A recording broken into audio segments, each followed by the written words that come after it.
Okay, we'll reconvene to open session at 6 o'clock. Could everyone please stand for the Pledge of Allegiance?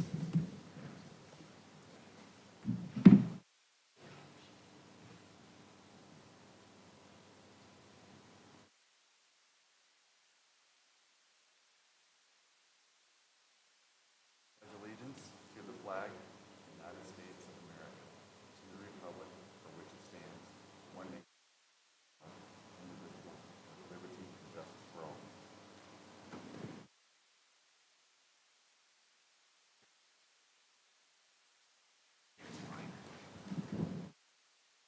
Michael, could we get a roll call, please?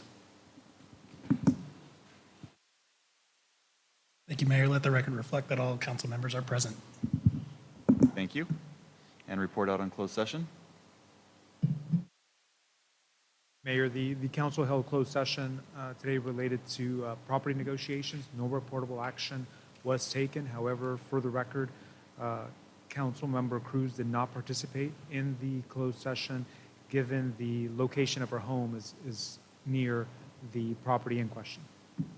Thank you, sir. Any conflict of interest declarations? Seeing none. Any changes or deletions to the agenda? Good evening, Mayor, members of council. Staff's recommending that council remove item H6 from the agenda this evening. Thank you. Moving on, public comments. Any person wishing to speak to the City Council on any item not listed on the agenda may do so at this time. Members of the public have the right to speak on any item on the council agenda at the time the item comes up for consideration. Pursuant to the Brown Act, the City Council is not allowed to consider issues or take action on any item not listed on the agenda. Per City Council policy, 3 minutes are typically allotted to each speaker. Do you have anyone in the audience that would like to speak? Seeing none. Michael, do we have anyone in the attendees? I don't see any attendees on the screen. You're correct, Mayor. No one's attending the meeting online at this time. Perfect. Thank you. Okay. Proclamations. First proclamation up is Creek Week and Pollution Prevention Week. Anyone want to read it? Anyone in particular? Then I will.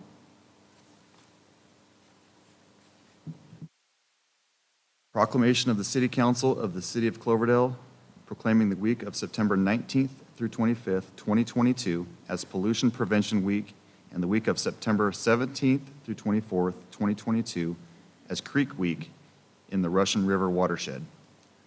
Whereas throughout the United States of America, the week starting on the third Monday of September is recognized as National Pollution Prevention Week.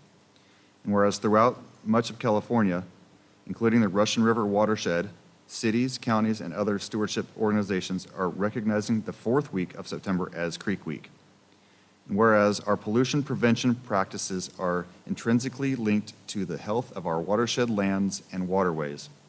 And whereas the nearly 1,500 square miles of lands, 150 creeks, and approximately 350,000 residents of the Russian River watershed are connected and mutually support each other. And whereas the City of Cloverdale supports programs to reduce pollution, increase the environmental quality of our watershed, and provide our communities with the knowledge to be effective stewards of the Russian River watershed lands and waterways. And whereas pollution in the form of trash and debris, chemicals from industry and everyday living, and sediment from construction and many land uses and activities all have the potential to degrade the quality of life and the quality of resources within the Russian River watershed. And whereas the Russian River, along with its tributaries and associated features, are important resources to the people of Sonoma County. And whereas the City of Cloverdale strives to protect our lands and waterways through ongoing pollution prevention outreach, which aims to raise awareness of the harmful effects of pollutants to our natural systems. And whereas during Pollution Prevention Week and Creek Week, river and ocean cleanup campaigns will take place throughout Sonoma County and the City of Cloverdale. Now, therefore, be it resolved, the City Council of the City of Cloverdale proclaims that September 19th through 25th, 2022 is Pollution Prevention Week, and September 17th to 24th, 2022 is Creek Week in the Russian River watershed, and asks all members of our community to support efforts to protect and enrich our watershed health by participating the many Pollution Prevention Creek Week activities and to take active steps to reduce pollution and care for our environment throughout the year. So ordered, September 14th, 2022, Todd Lands, Mayor. Tonight we have Casey Carr from Russian River Keeper to accept this award. Please come forward.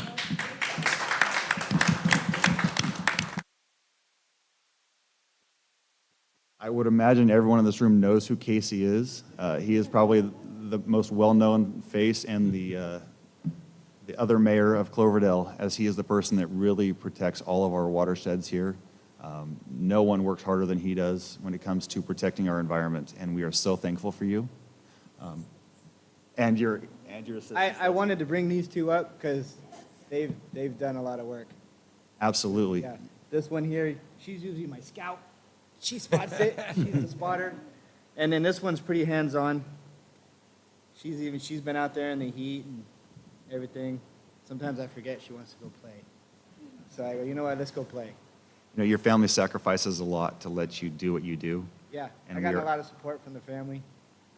It's great. Yeah. Do you mind Russian telling River us a little Keeper. bit about what you do and you know, so in case someone here has no idea who you are and has been blind to life in Cloverdale for the past few years, just Well, give just a so little bit.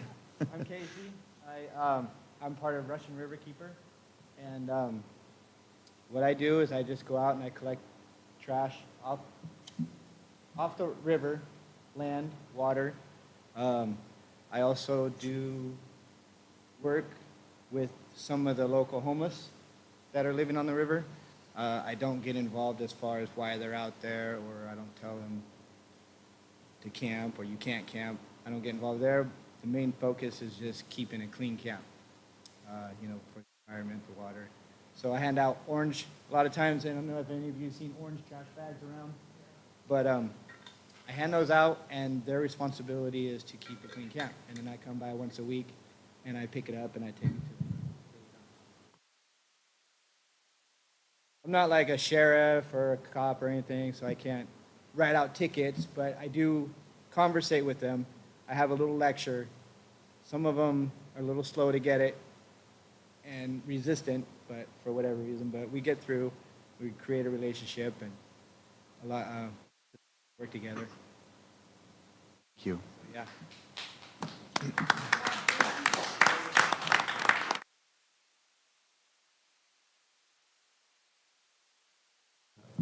Casey, I just want to thank you, and I really, really appreciate all the work your assistants do to keep this program moving, but you do a lot for this whole area, and we really appreciate it. Well, thank you. So thank you. Yeah, yeah. Like he was saying, some of the things that you were reading off, I was going to say, you know, because we all share this water, and it's important. You know, one day I was out canoeing, and there was a deer that came down through the brush and was drinking out of the water, you know, and you see stuff like that, you get it. You're like, that's why we do it. We're not the only ones that need this water. So, thank you.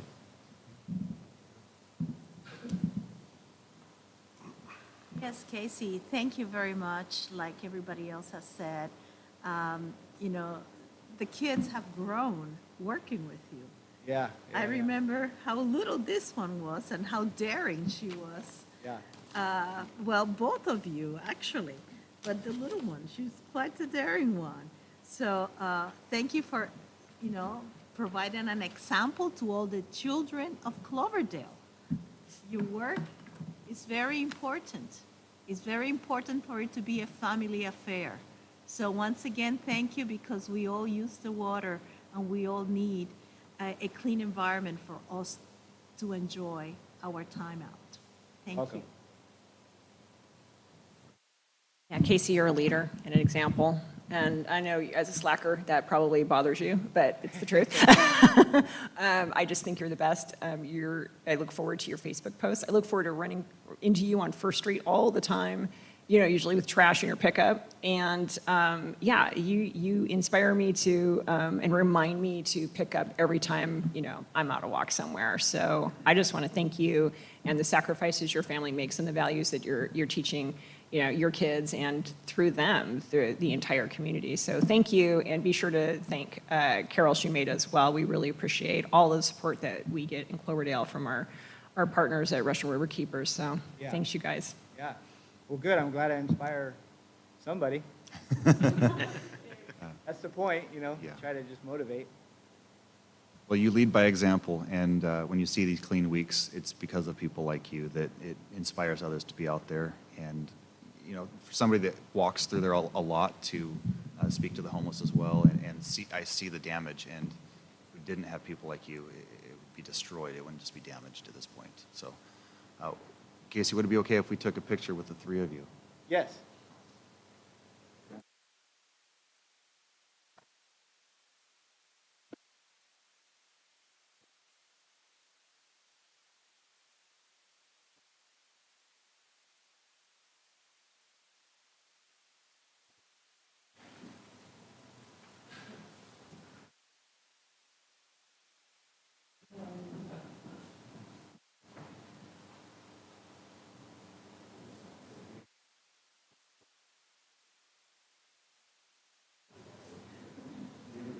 Yes.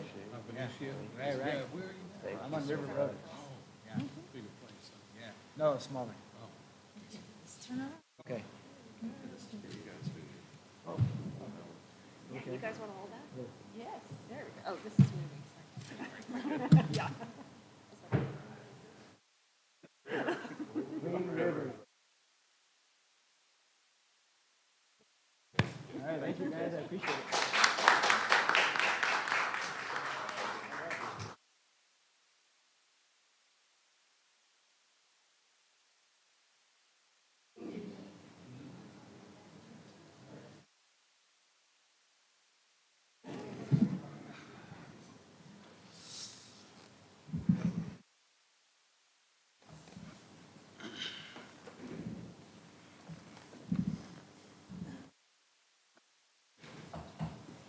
Right.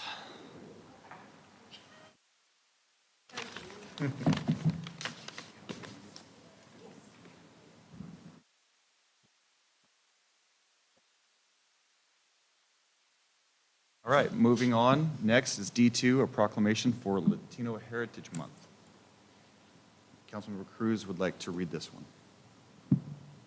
Well, this is the last Latino Heritage Month proclamation that I will read, since this is my last semester in council. My life has always been in semesters as a professor, right? So a proclamation of the City Council of the City of Cloverdale proclaiming September 15th through October 15th, 2022 as Latino Heritage Month.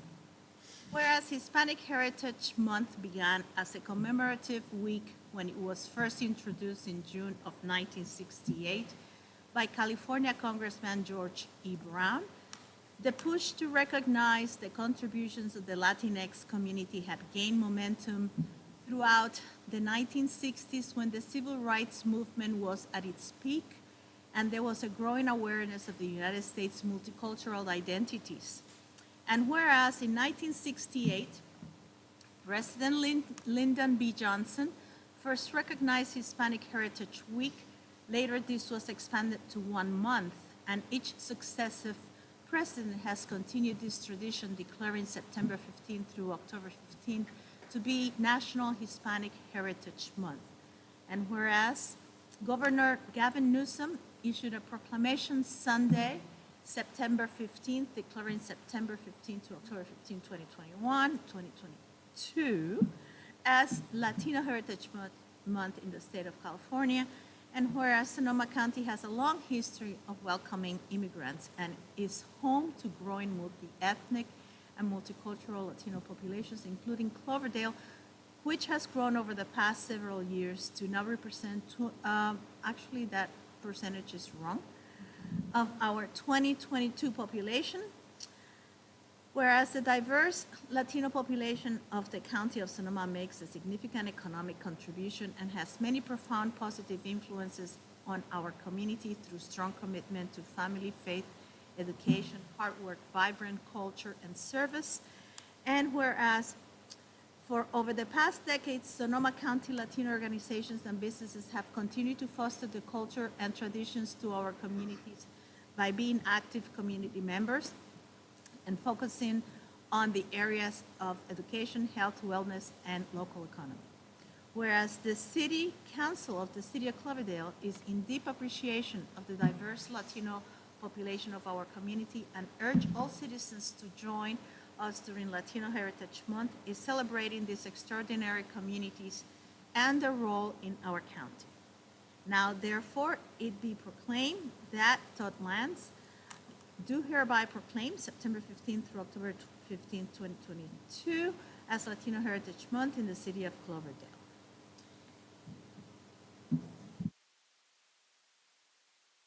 Okay, and in the last few years, this has been presented to Latino business people as well as organizations. Last year was presented to Nuestra Comunidad. Prior to that, it was to one of the Galvan brothers who has a fitness center here in Colombia. And this year, we are honored to present this to Adriana Lara, who is an icon of Cloverdale with El Palomo. So Adriana has always been a person of great dedication to the community, great dedication to contribute to any event that happens in Cloverdale. And we thank you for all the years of service in Cloverdale and for all that you have inspired so many to do. So it's with great honor that we present to Adriana Lara, please come to the front, and her daughter to receive this recognition by the City of Cloverdale.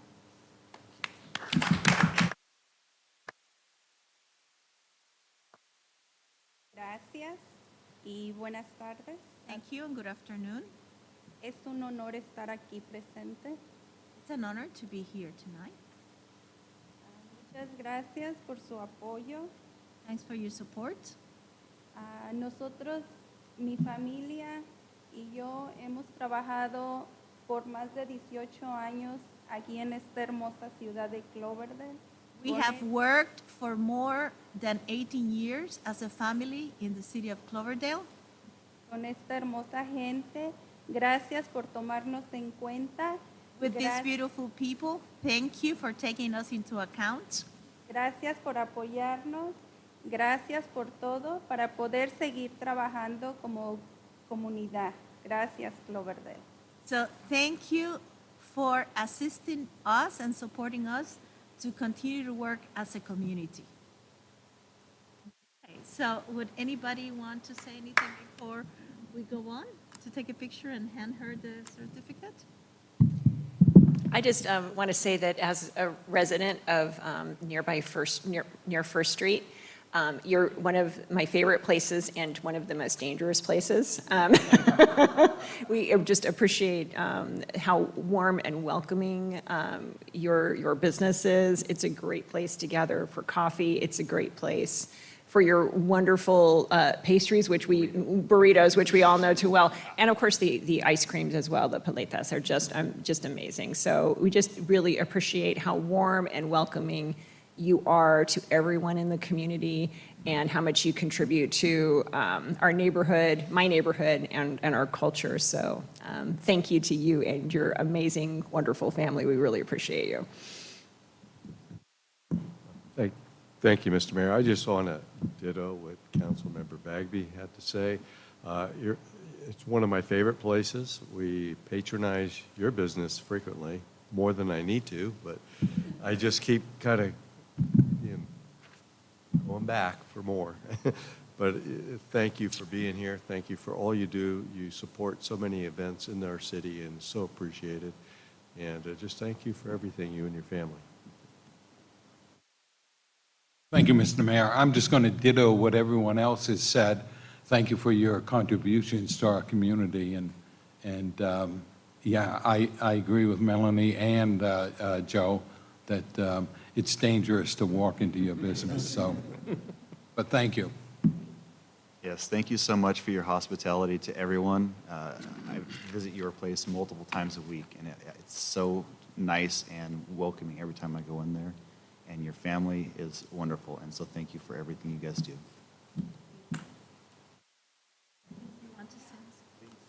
Sorry, I'm coming up later, but representation really matters. So I'm really thankful that you guys are honoring her. You know, it's not easy to do the right thing when you have such a good role model. Well, it is really easy when you have a good role model. And, you know, community is very important to us. You know, that's how, as someone who doesn't speak English the best, you know, that's how they get through with community help, everyone pitching together. So I really appreciate you guys honoring her. And I know she appreciates it as well, because it is all community effort at the end of the day, because that's what, you know, being a Latino is all about, is having that family background, that culture, working together. So thank you very much. Thank you so much. Can we get a picture?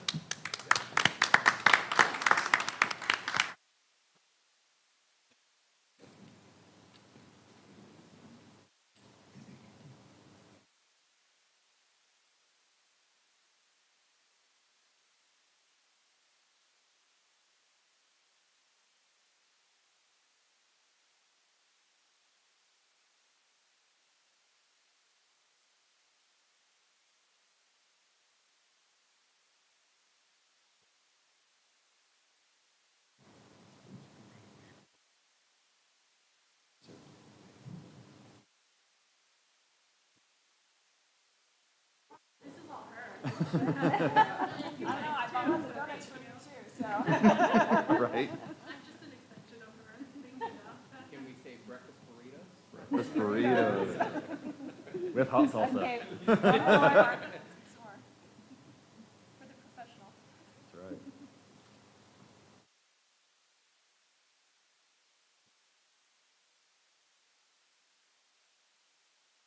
Thank you, guys. Thank you so much.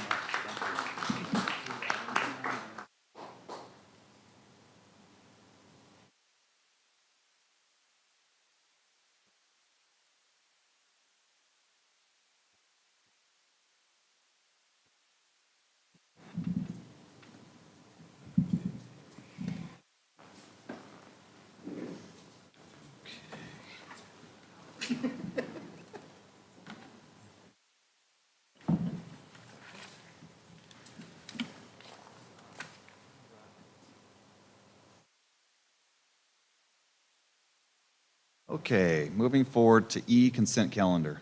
All items under consent calendar will be considered together by one action of the city council unless any council member or member of the public requests that an item be removed and considered separately.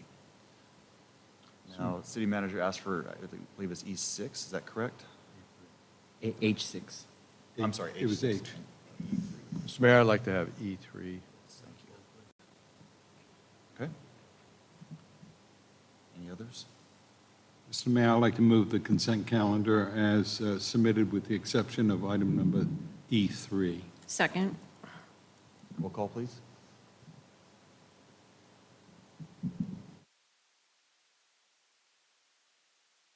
Councilmember Cruz? Aye. Councilmember Paula? Aye. Councilmember Bagby? Aye. Vice Mayor Wolter? Aye. And Mayor Lands? Aye. Okay, Councilmember Paula, E3. Yeah, thank you, Mr. Mayor. Just one slight correction. I'd like to, or at least have it in the record, that in the staff report under budget, it references $100,000 for 2021, 2022 fiscal year. It's actually $100,000 general fund and another $100,000 for Measure M. So it's a total of $200,000 that we approved in the budget, and I just wanted to make sure the record's clear on that, because this is a major project and it's going to take a bit of that to do. So with that change, I'd like to. I'm going to read the title of it real quick in case we have public comment on this one. Okay. Title is Appointing W-Trans as the Engineer of Work to Prepare Plans for Striping Maintenance at Cloverdale Boulevard, Treadway Drive, and Foothill Boulevard. Any other comments from council? Any public comment? Seeing none, we'll bring it back and go to roll call. please. Actually, I think you Oh, need I'm a sorry. second. I'm happy to provide that. Thank you so much. I apologize. I got ahead of myself.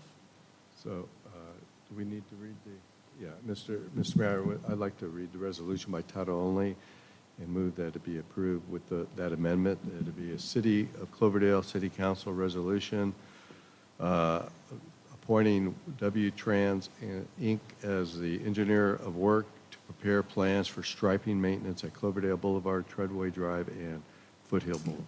And just in an abundance of caution, that's a second as amended.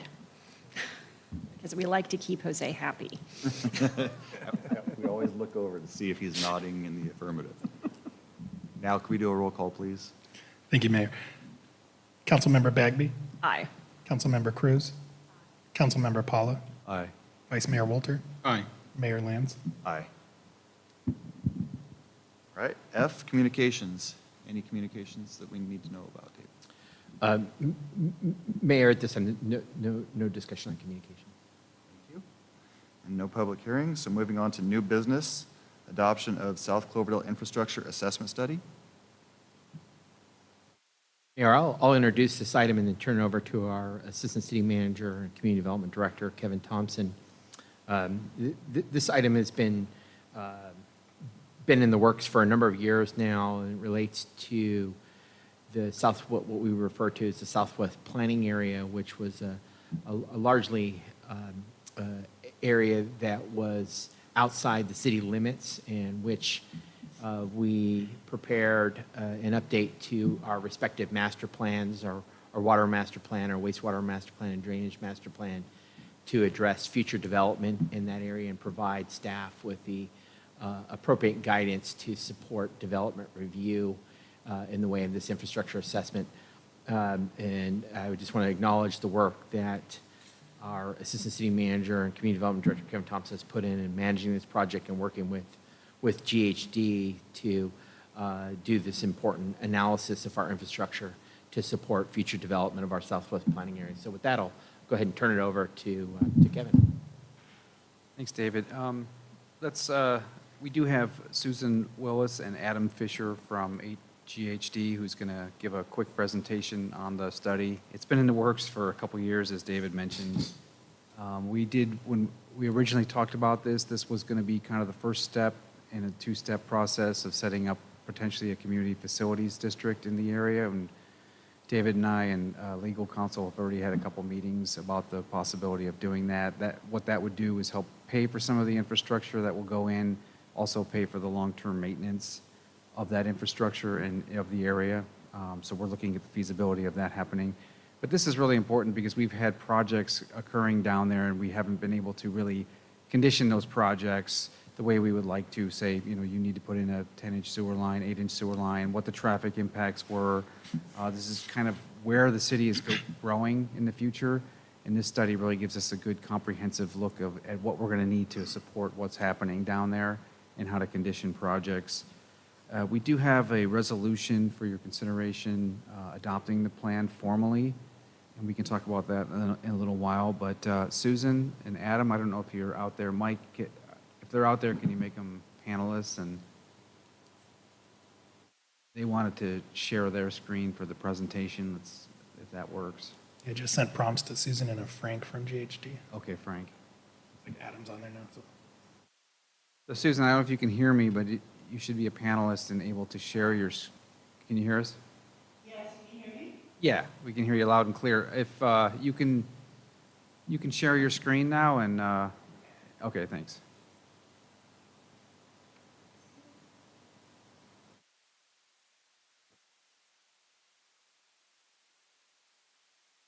So tonight we just wanted to give you guys an overview of what has come out of this infrastructure assessment. So the primary goals of the analysis, it was broken into 7 different sections. So the first was a land use plan confirmation, so reviewing existing and proposed land uses in the area, and then confirming assumptions that we were going to use for the build-out for the models. We did a water system analysis, so we're the potable water system capacity and the ability to support the proposed growth, and we developed a conceptual layout for the water system extension. We did a stormwater water drainage analysis, similarly looking at the requirements for storm drainage, and we developed that conceptual layout to support the development. We performed a wastewater system analysis to identify existing and future wastewater system capacity limitations. We performed a traffic impact study to assess the impact of the planned development and identify potential solutions. And then finally, we did an analysis of dry utilities. And so, again, the purpose was really to provide an engineering review of the city infrastructure. The utilities currently in the South Cloverdale area, and then identify the upgrades that would be needed to support the planned development. So the focus here was the planned development through the Baumgartner Ranch project, which we're referring to as BRD, and that was the majority of the proposed usage that we included. So for the land use plan confirmation, this map was from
testing, then we'll take a look at the impact on the system from the Cloverdale, South Cloverdale area.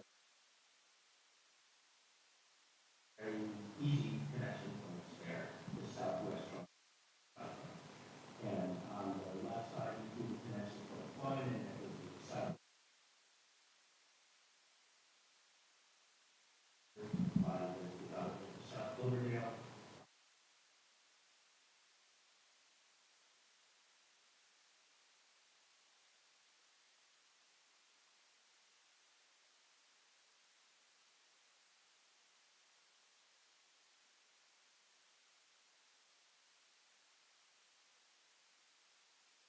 That's all. Yeah. So next we performed the traffic impact study, and three scenarios were really reviewed for this. The existing conditions plus the background development conditions, so what you expect to see as the current operation with the current proposed development, so that's not including the expansion of the Cloverdale Ranch development.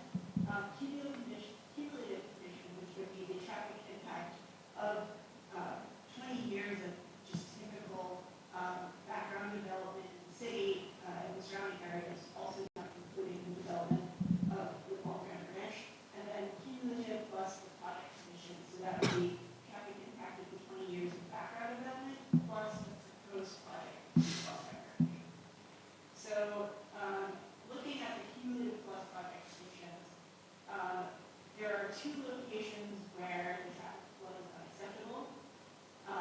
Those locations are at the intersection of Santana Drive and South Cloverdale Boulevard. So essentially, Santana Drive being the primary connection point to the southbound, northbound of US 101.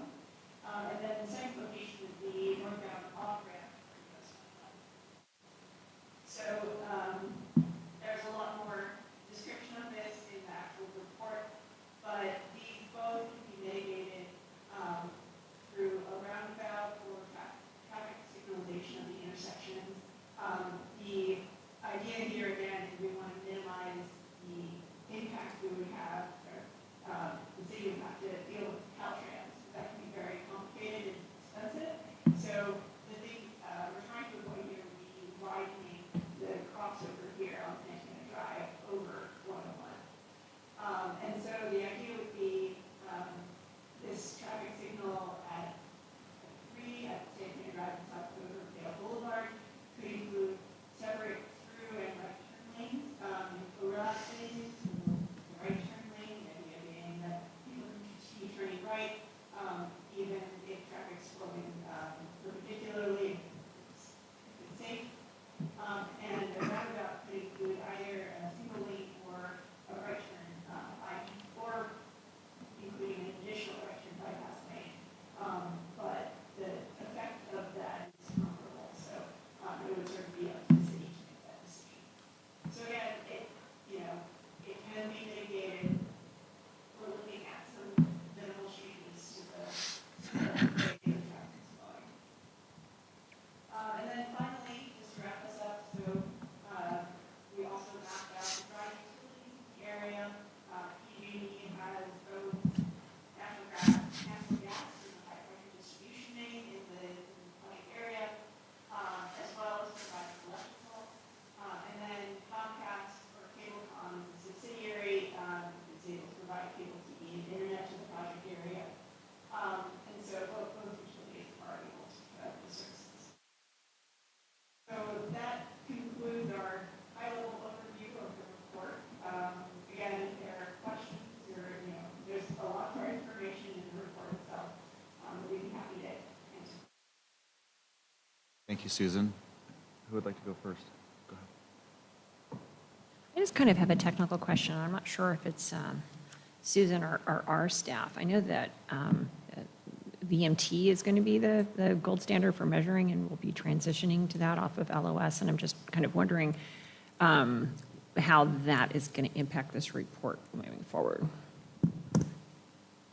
We're currently looking at establishing VMT standards with SCTA in the county, and that means vehicle miles traveled. What that is the current review for CEQA is LOS, level of service. How does a project affect a particular intersection?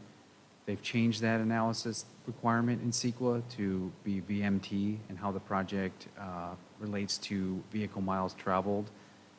And so any subsequent project that occurs in this area will have to do its own CEQA using the VMT. This isn't necessarily a CEQA document so much as an engineering study. So I don't know if that answers your question, but we're bringing forward some VMT standards. We've been kind of waiting for the county to help us out with that, and they have been, so.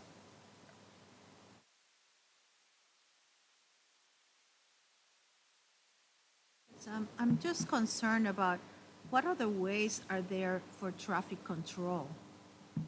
Because this seems to be very limited for the amount of traffic that would probably be present with these developments. I mean, there's the light, the signal option, and the traffic circle yeah, I guess it would be a circle option that they've analyzed. And I think as projects occur in that area, we can analyze which of those would provide for better movement of traffic. You see a lot of traffic circles going in neighboring cities that seem to really move traffic efficiently. Susan, I don't know if you had any more to add to that. I might put this on to Frank. Do you have anything to add there, Frank? Frank is our traffic engineer. Okay. Yeah, thanks, sir. So yeah, to your point about what appropriate traffic control device is kind of how those are going to interoperate together. So two primary ways of dealing with traffic: always stop conditions or stop conditions that will exist at the intersections is to go with either an elevated section or the running control. Both of those, from an operational standpoint, are fairly comparable to the waterway.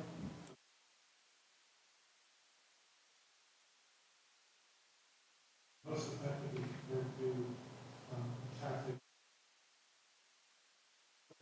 Stops the traffic meters that, and allows a heavier movement through controlling those movements that go. So it effectively kind of meters or runs the stopping and controlling of those movements more effectively.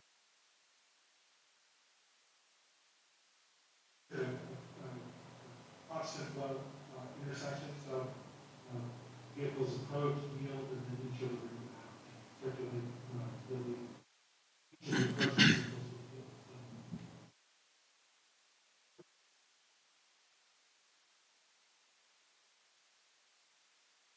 Is that elevated? Elevated in the sense of, no, these are at grade intersections. So the same way that the existing intersections are all with those movements of just take the place, similar to the way that we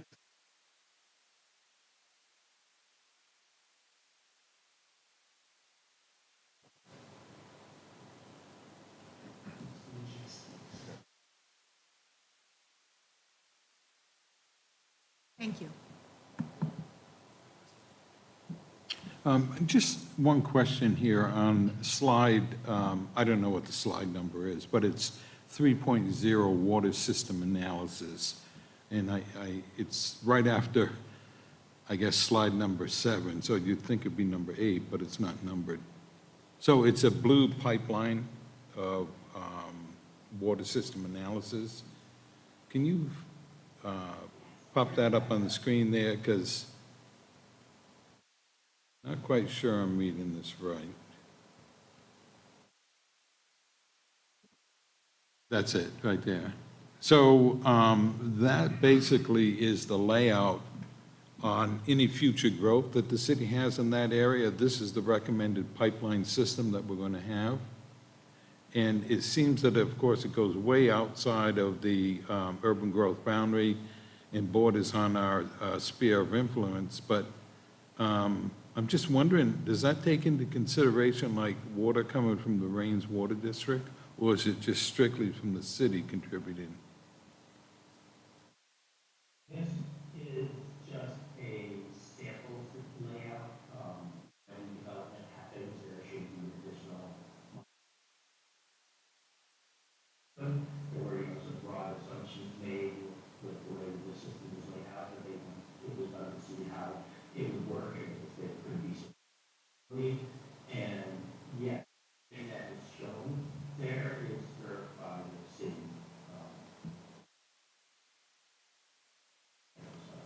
Okay, so the city would be supplying all of the water that's in those blue pipes. That's what you're saying?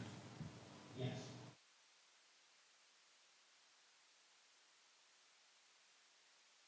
And it's,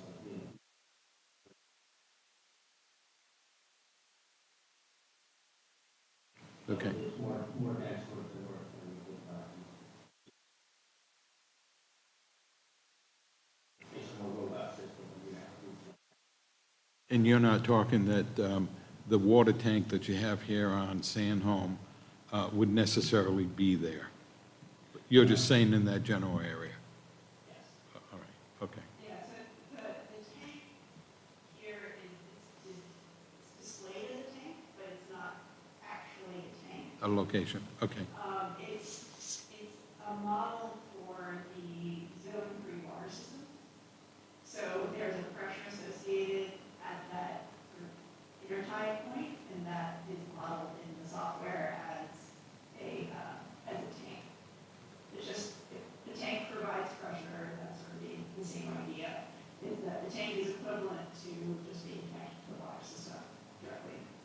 And as we look at that blue line that goes down Highway 101, how far does that current line actually go? I don't think it goes much past Kelly Road. Yeah, I think it ends right around Kelly Road. Okay, all right. And Mayor, member council, if I can elaborate a little bit, council may recall that when we initiated this study, there was a discussion about the planning area.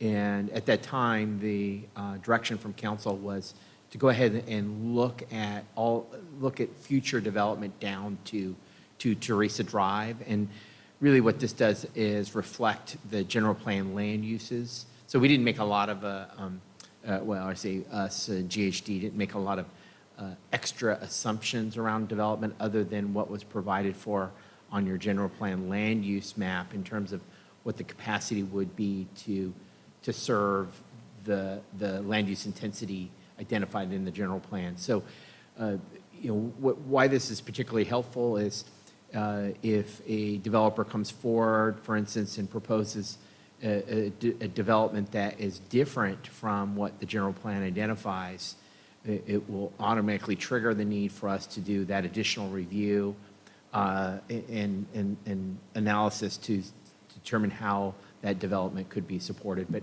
we didn't want to get into a big guessing game about all the different alternatives and development scenarios. So really, it's just a reflection of what's on your general plan land use map and what would be required to serve that. So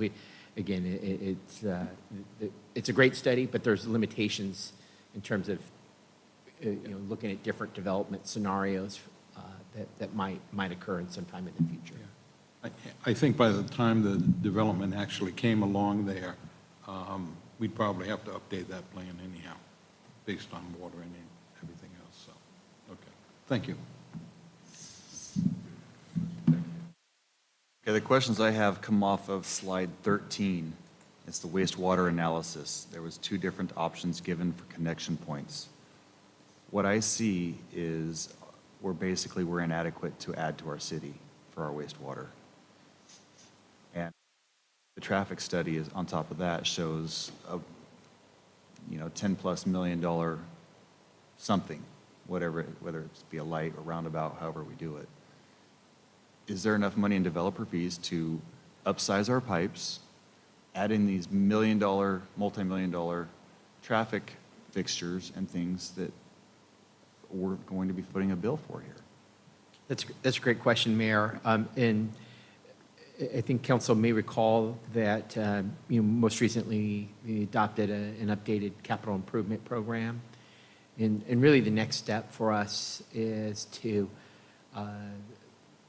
take a close look at the CIP and update our Nexus study that sets our development impact fees. And so now that we've completed that, we're now positioned to have a economic consultant work with us to identify what the future development should pay for towards those improvements. And so that will be key in identifying what are the right fees that future development should be subject to help pay for that future capacity needed to serve that development. So that's why it was so important. We wanted to get the CIP done so we could then make that next step of updating our fees accordingly.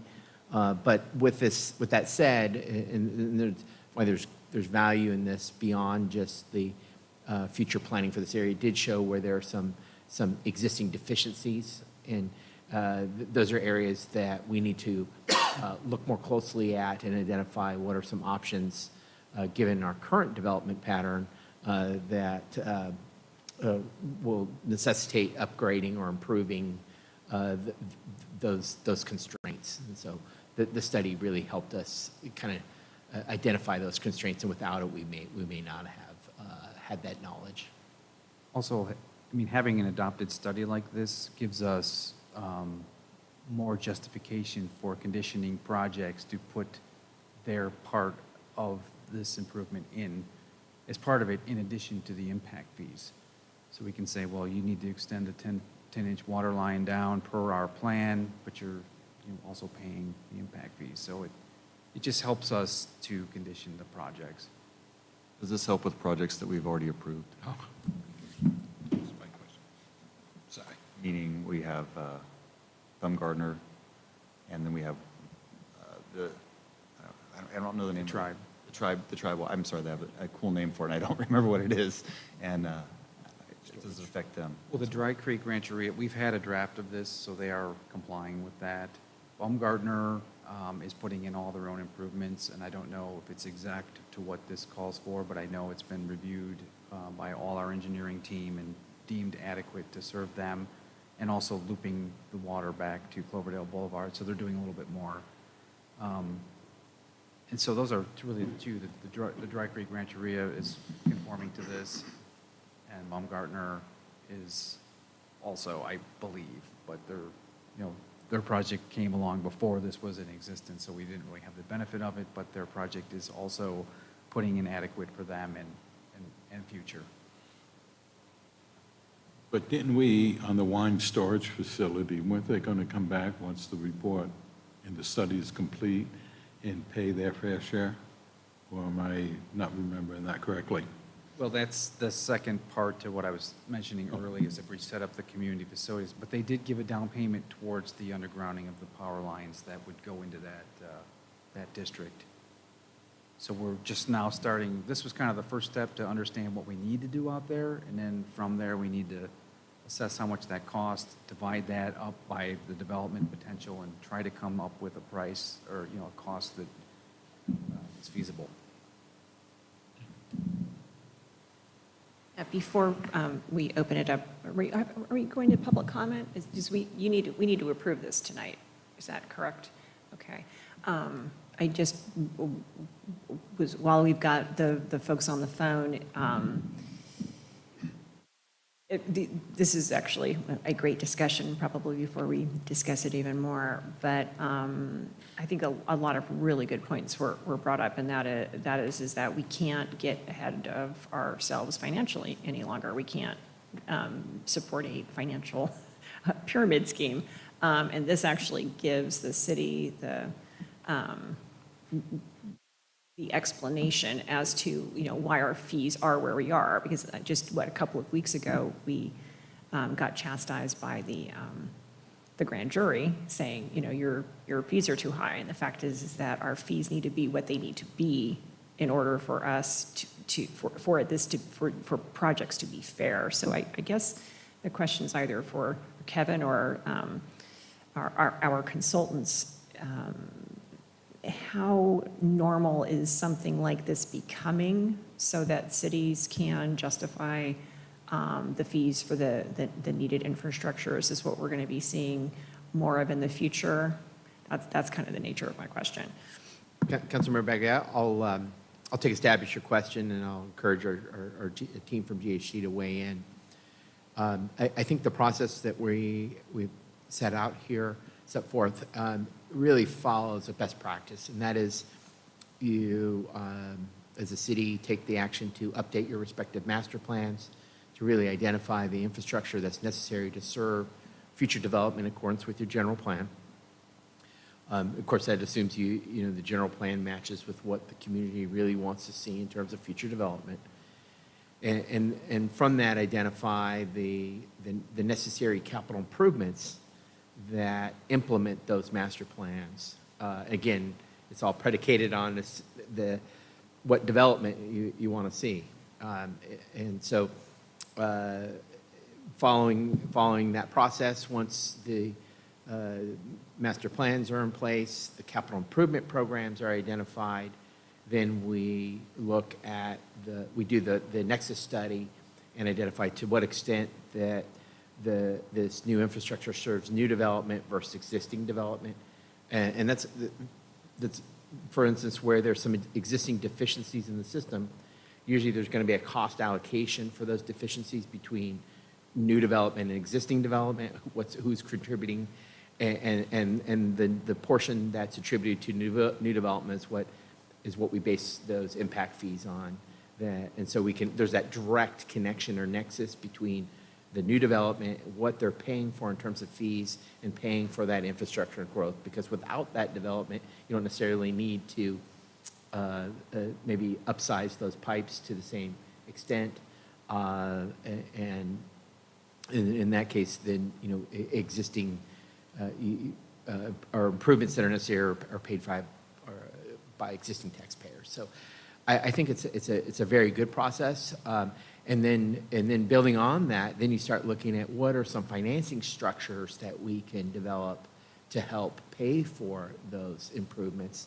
And one of those tools is, for example, community facility district, which can help pay for those improvements now with the assessments being paid for by the future property owners by way of the legal structure that you put in place. So that's what you see as kind of a best practice in a number of communities, is that process of master planning, capital improvement program, nexus study, impact fees, and then financing structure. So I think we're a little bit behind the game in the sense that it would have been ideal to do a lot of this work well in advance of future development, so that we were more prepared to condition those projects. But I think staff nonetheless did work hard and try to make sure that we are conditioning projects appropriately. But it's a challenge because we don't always know exactly what's coming in. And there's always that pressure to allow projects to move forward, sometimes without necessarily thinking, what's going to happen the next 10, 15, 20 years. I'm not saying that's what happened here, but there's always that pressure. So it's not unusual to have to play catch up, but I think the process we're following with this plan is a good process. And it's going to be an ongoing process. I think we've talked a lot with GHD about when development comes in, is kind of having them or a similar team do analysis to make sure that we are, that the master plan that we've identified is adequate to serve that development. So kind of doing that plan check, that plan review process is part of development review. You alluded to it a little bit, maybe just a quick additional comment on how this would work in concert with the capital improvement program. And then also, it's probably in the 90 pages somewhere, and I think I might have missed it. What is the longevity of this report? Well, I think The answer is, it depends to what extent the development that's identified in the general plan is realized. And if development moves fast or moves quickly, this could be realized very quickly. If it moves on a slower pace, then we could envision this taking more time. And we'll really have to look at some of those where there are some constraints in the system and identifying, how we, do we tackle those sooner or later? So some of those that do involve kind of policy decisions for council on, how do we want to finance some of those improvements? If we, there's a host of different ways to do that, whether it's general fund, a special tax, impact fees, et cetera. So that all kind of comes in the mix as part of your annual budgeting process, your prioritization to make those improvements. And that's why I think it's so important to have this kind of work done so that it's that first step of informing the council and the community about what infrastructure improvements are necessary to serve that future development. And we know it doesn't come it's not inexpensive.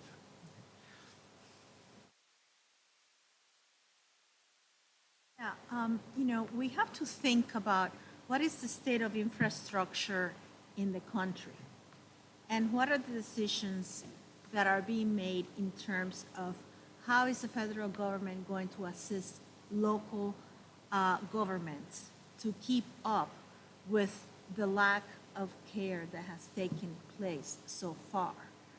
Just about every town that we know is pretty much with an outdated infrastructure system. Is there any light at the end of the tunnel when it comes to infrastructure funding from the federal government? Well, I think we've seen in the last few years a tremendous amount of legislation directing funding towards infrastructure improvements.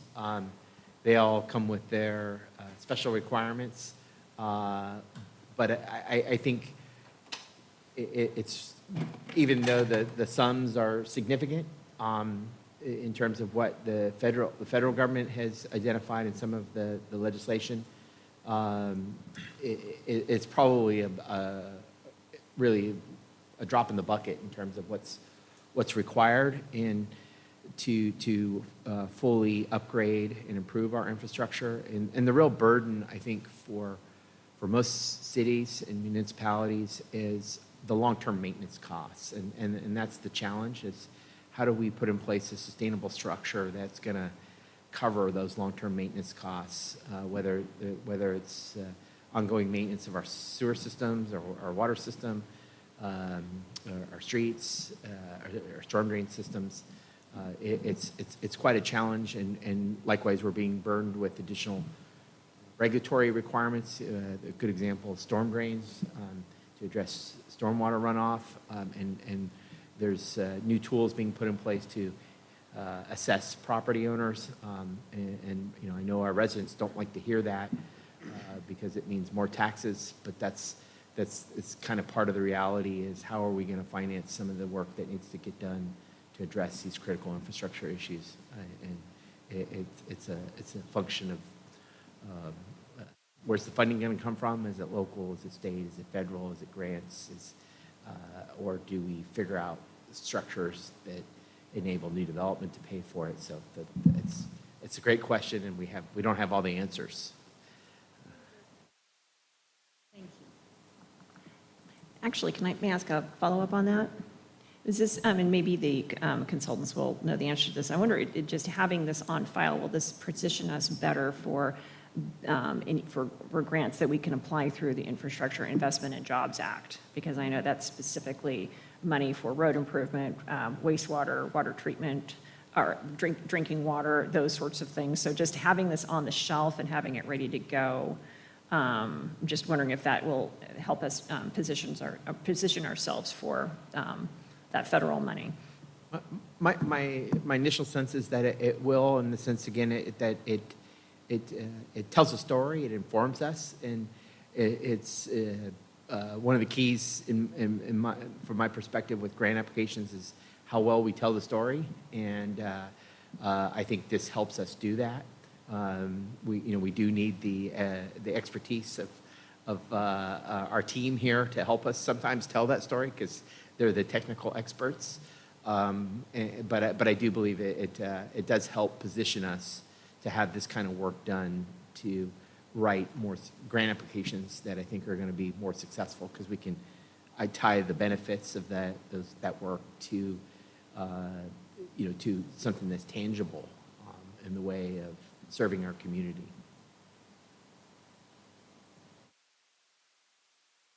No, thank you, Mr. Mayor.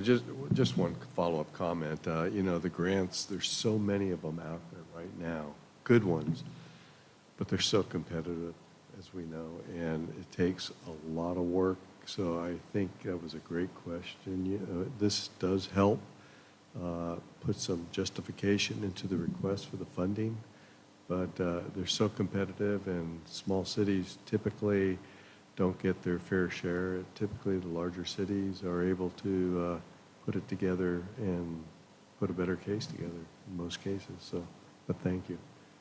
Thank you for the study. It's very, very detailed.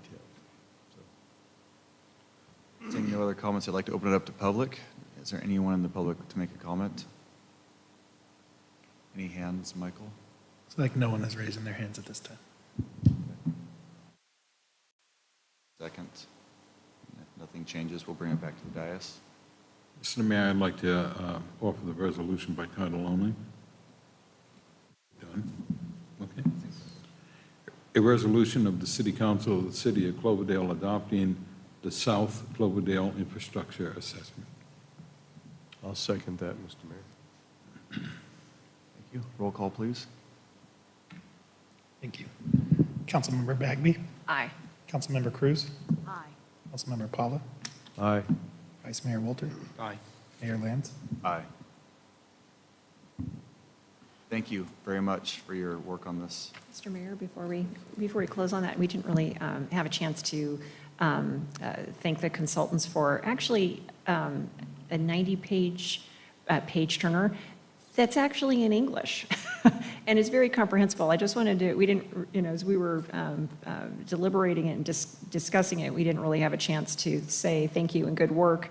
I think it lays a very great path for the future, and it's a path that may or may not be gone down in 5, 10, or even 20 years, but it does really set us up, I think, for making the case that if we're going to, meet our economic potential, this is a document that we can really take to our policymakers, our supervisors, our state representative, even our congressmen, to really argue for that we are deserving of some of that grant money. And I think I've mentioned, I had forwarded an article to David from the National League of Cities about how the bulk of water infrastructure, the burden is put on the cities, and it's not fair. And Cloverdale really does need to go after our fair share. And this is a great arrow in our quiver in order to do that. So thank you for an understandable and thorough report, and I think it's going to be of a lot of use to us going forward. So thank you.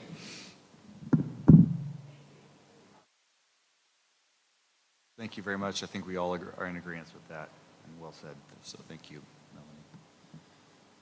Melanie. Okay, moving on. H2, discussion of possible action on a resolution of the Cloverdale City Council adopting a resolution of consent to modify the Sonoma County Tourism Business Improvement Area Assessment, remove the $350,000 revenue threshold for establishments entirely. Okay, thank you, Mayor, members of council. This item was brought forward tonight really at the request of Sonoma County Tourism, who is working on an adjustment in their BIA, or Business Improvement Area Assessment. Really, it's to remove the current threshold for which that BIA assessment would apply. What's in your packet is a resolution that would consent to amendment of the Sonoma County ordinance. This is an ordinance that's adopted by the County Board of Supervisors that created the Tourism Business Improvement Area, or SCTBEIA, which originally authorized the collection of assessments and the remittance of those assessments.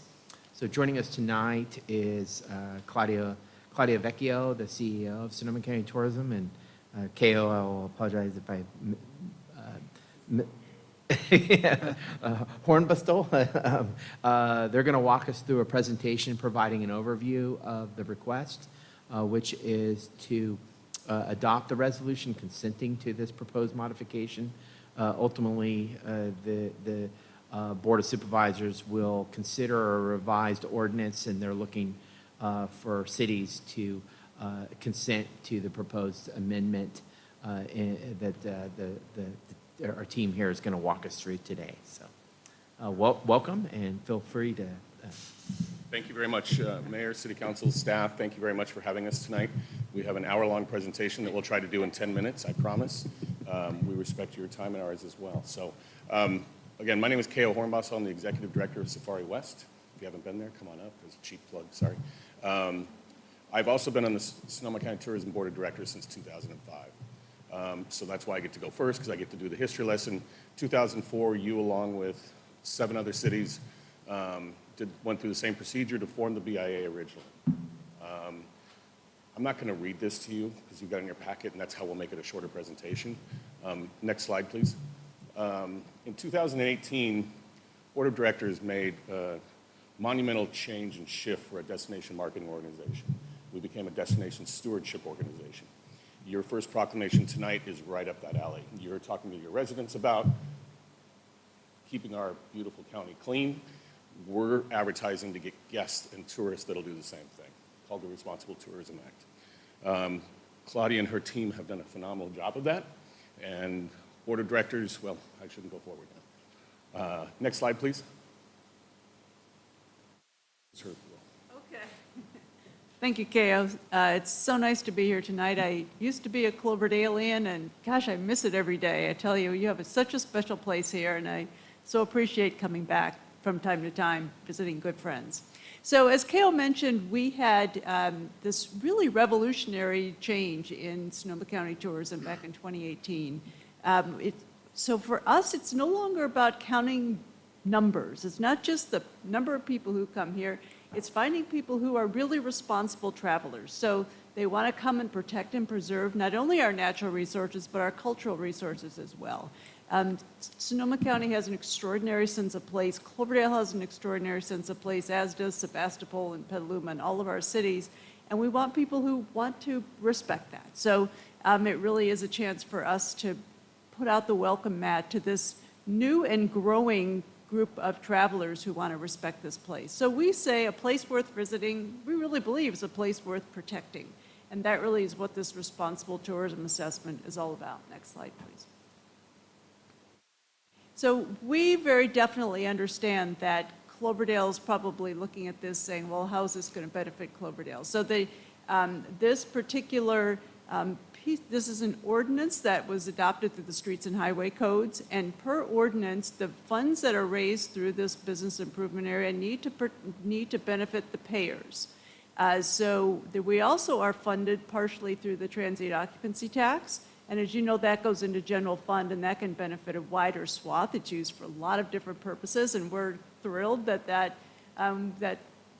our efforts to drive tourism into this area also helps benefit public safety and education and the arts and all the other things. So we look at how these dollars are going to benefit a number of different entities, and certainly we look at Cloverdale. Next slide, please. So Cloverdale is a smaller entity in terms of, as we're looking at the total county support of tourism, but we are sure that Cloverdale is included on our website and in some of the marketing efforts that we do. So you can see in 2022, which is just underway, Cloverdale partners have been included in more than 8 posts and blogs. We spend a lot of time sending out content about Sonoma County and all about certainly the importance of coming to Sonoma County, but wrapped in that responsible traveler. Could you just slow down a little bit, please? I could. Okay, thank you. I'm trying to do our hour-long presentation Could you in back 10 up minutes, so. to the 8 posts that we had in your blog? Yeah. So it's Cloverdale Partners, and partners in Cloverdale include the events that you have, the Friday Night Lights events. It includes the restaurants. It includes your hoteliers. It includes wedding venues and all sorts of things that are in Cloverdale. But you can see there the list of the content pieces that were included. Where to taste wine, 5 fun things to do. Those lists, visitors love those lists, so those are always very popular. Pine Mountain, Cloverdale Peak Wine Region and Appellation, places to eat in Cloverdale. So those are just the posts that were Cloverdale specific. But as the next bullet points out, more than 634 partner pictures were made last year in 2021, and 14 Cloverdale partners were mentioned in those pitches. So we have content that is specific to Cloverdale, and then we include Cloverdale in a lot of the other kinds of both media relations and marketing content that we distribute. Next slide, please. SonomaCounty.com is without question our most important marketing channel. Our website is really important and gets a lot of traffic. On that website, Cloverdale has 53 businesses that are listed there. In 2022, Sonoma County Tourism, just recently, we came up and held a hospitality collaborative here. And what that is it's an opportunity for Sonoma County Tourism staff to learn more about those Cloverdale businesses. So we met up at the Arts Center and we talked to some of these folks who were intricately involved in tourism and in promoting Cloverdale to visitors. We also have Cloverdale in this part of the county represented on our board by Supervisor Gore's appointee Caroline Shaw, who's with E.J. Gallo. And we certainly talk to Supervisor Gore frequently about issues and opportunities for this part of the county. SCT provides ongoing research. We are a research-driven organization. The marketing and the communications and all of our programming is driven by research. So we do an annual economic impact survey that is delivered to us from a company that also works with a number of different groups like ours. And what we learned is that in 2021 for Cloverdale, the total expenditure, visitor spending here was $10.5 million. There were 94 people in Cloverdale employed in the hospitality and tourism segment. That created wage earnings of about $4 million. Delivering back to Cloverdale in local tax about almost $600,000. State taxes about $457,000, so total taxes that came out of the visitor industry in Cloverdale was about $1.1 million that you all contributed back because of tourism. Next slide, please. So this responsible tourism assessment is really designed to do a couple of things.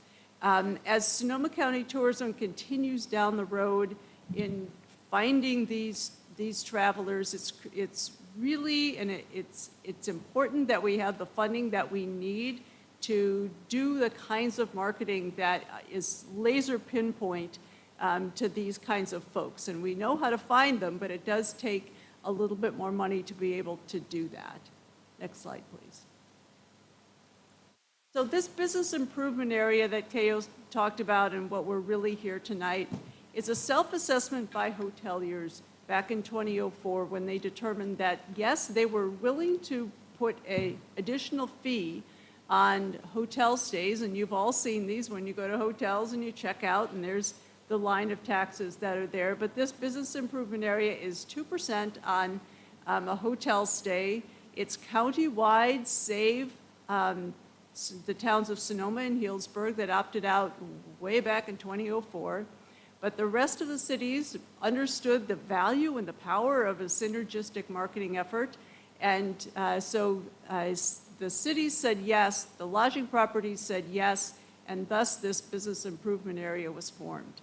The other part of this that's critically important, and really what we're coming to tonight, is back then in 2004, it was determined that properties that made an annual revenue of more than $350,000 a year would participate in this. That was long before the vacation rental industry is what it is today, and it was primarily smaller entities of bed and breakfasts and others that back then determined that this was not a program that was right for them. Times, as you know, have changed dramatically in the past 20 or so, almost 20 years, and the vacation rental industry has exploded. Throughout the county, we have north of 2,500 vacation rentals. I think you have but one here, but it's, and I'm sure you're looking at ordinances for that, but it's vacation rental industry throughout the county has really exploded, as you well know. So the time has come for us to say, you know what? You've benefited from this marketing effort for many, many years. And our hoteliers and others are saying it's time to level the playing field. If you are providing these overnight lodging opportunities for people, let's get you involved with this program. It'll benefit you because you'll be really part of this marketing initiative, and it will also say, let's give everybody the same competitive advantage and a competitive environment so they can all be, as a visitors trying to look at those kinds of properties they want to participate or they want to stay overnight. It all looks pretty much the same as it relates to taxes and the BIA side. The TOT side is a little bit different from municipality to municipality, but this BIA piece, which again is a self-assessment, would all be the same. I would say that currently the county, and we are working with the county, they have an agreement with Airbnb, and this was one of the first agreements, quite honestly, with Airbnb back again quite a few years ago. But that does not include that those entities that are Airbnb properties would pay into the BIA. The agreement is that they would pay into the TOT, but not that they would pay into the BIA. My conversations with Airbnb is that, yes, they're more than happy to revise this agreement to have them pay into the BIA, but we have to remove this threshold before that is going to work because they do have properties that are under this $350,000 a year cap. So to make sure, again, we're leveling the playing field across all those Airbnb products, this is critical for them so we can then, there's a lot of mechanics that this is going to help us accomplish, but one of the mechanics is that the agreement between the county and Airbnb can be. Next slide, please. I talked about the transient occupancy tax. You know about that, so go on to the next slide if you would. So really the reasoning why this is important, and I talked a little bit about this, is that we are more than ever looking at, as we look at these travelers who are going to protect and preserve this place we call home, finding travelers in these direct flight markets. If you're spending more money and you're planning a longer trip, research shows us that those are likely to be more responsible travelers. Our direct flight markets, those that go out of Sonoma County Airport to Dallas, to Phoenix, to Portland and Seattle and the Los Angeles Basin and San Diego are critically important markets for us on a number of different levels. But those folks stay longer, they spend more while they're here, and research has shown that they are more responsible travelers. Those are expensive markets. If you try to market in Los Angeles, you are talking about a lot of money. So these additional dollars will also help us to be effective in those really expensive markets. The tide will rise for everybody as we get more dollars, and one of those really critical part is group business, and that's the weekday traffic. Certainly we have a number of those big hotels down in Santa Rosa and some down in Rona Park area. But when we elevate group business and we fill up the hotels in those areas, they will, as you know, they will come up and start to fill in yours as well. So it's called compression, and it really does help everybody when we can bring in groups that fill in hotels, the bigger hotels, and then people start proliferating out to those anterior hotels. And so that's going to be an important part for Cloverdale. Restarting international traveler and then further developing our destination stewardship platform is critical. So all of these kinds of components are why we want to eliminate the $350,000 annual benchmark from the marketing side, and then you have the level playing field side as well. Next slide. Not going to go through this, I pretty much did, so let's go on to the next slide. I'm trying to compress this. That's the expense of the various markets that we're in, so you can see what we're talking about here. It is not an inexpensive undertaking, even in the day of digital, which is a lot less expensive than the old days when we used to have to buy TV ads, but it's still an expensive proposition. Next slide. Bush? So the budget of Sonoma County Tourism for this year that we're in, we start in July and we go through next June, is approximately $9.2 million. That may seem like a lot of money, but if we look at that previous side, you know that it takes dollars for us to generate those dollars. So if we eliminate that $350,000 benchmark, we're looking at an additional approximately $2 million into the budget. Again, it's going to help us meet our goals of finding those travelers, of doing so in expensive markets, and really helping us elevate that responsible traveler message. I did want to point out that similar destinations, although save for Palm Springs, these are smaller destinations than ours, all are living abound at that $11 million funding level. So we would, again, we'd be leveling our playing field and giving us a competitive advantage against those other destinations. Next slide, sorry. So as I mentioned, we have to look at how these dollars are going to benefit those payers. And so we have spent some time putting together a marketing plan. And this is just the start of a marketing plan, because marketing needs to be nimble. We need to be flexible. We need to get our partners who are going to be involved in this new project together and do more ideation around all this. But we are looking at ways that we can put special recognition around these historically smaller properties, the bed and breakfasts, the vacation rentals. You can certainly find them on our website now, but we'll find ways to elevate that. We'll put more media in their doors so that we can get some stories around these unique gems that many of these properties really are.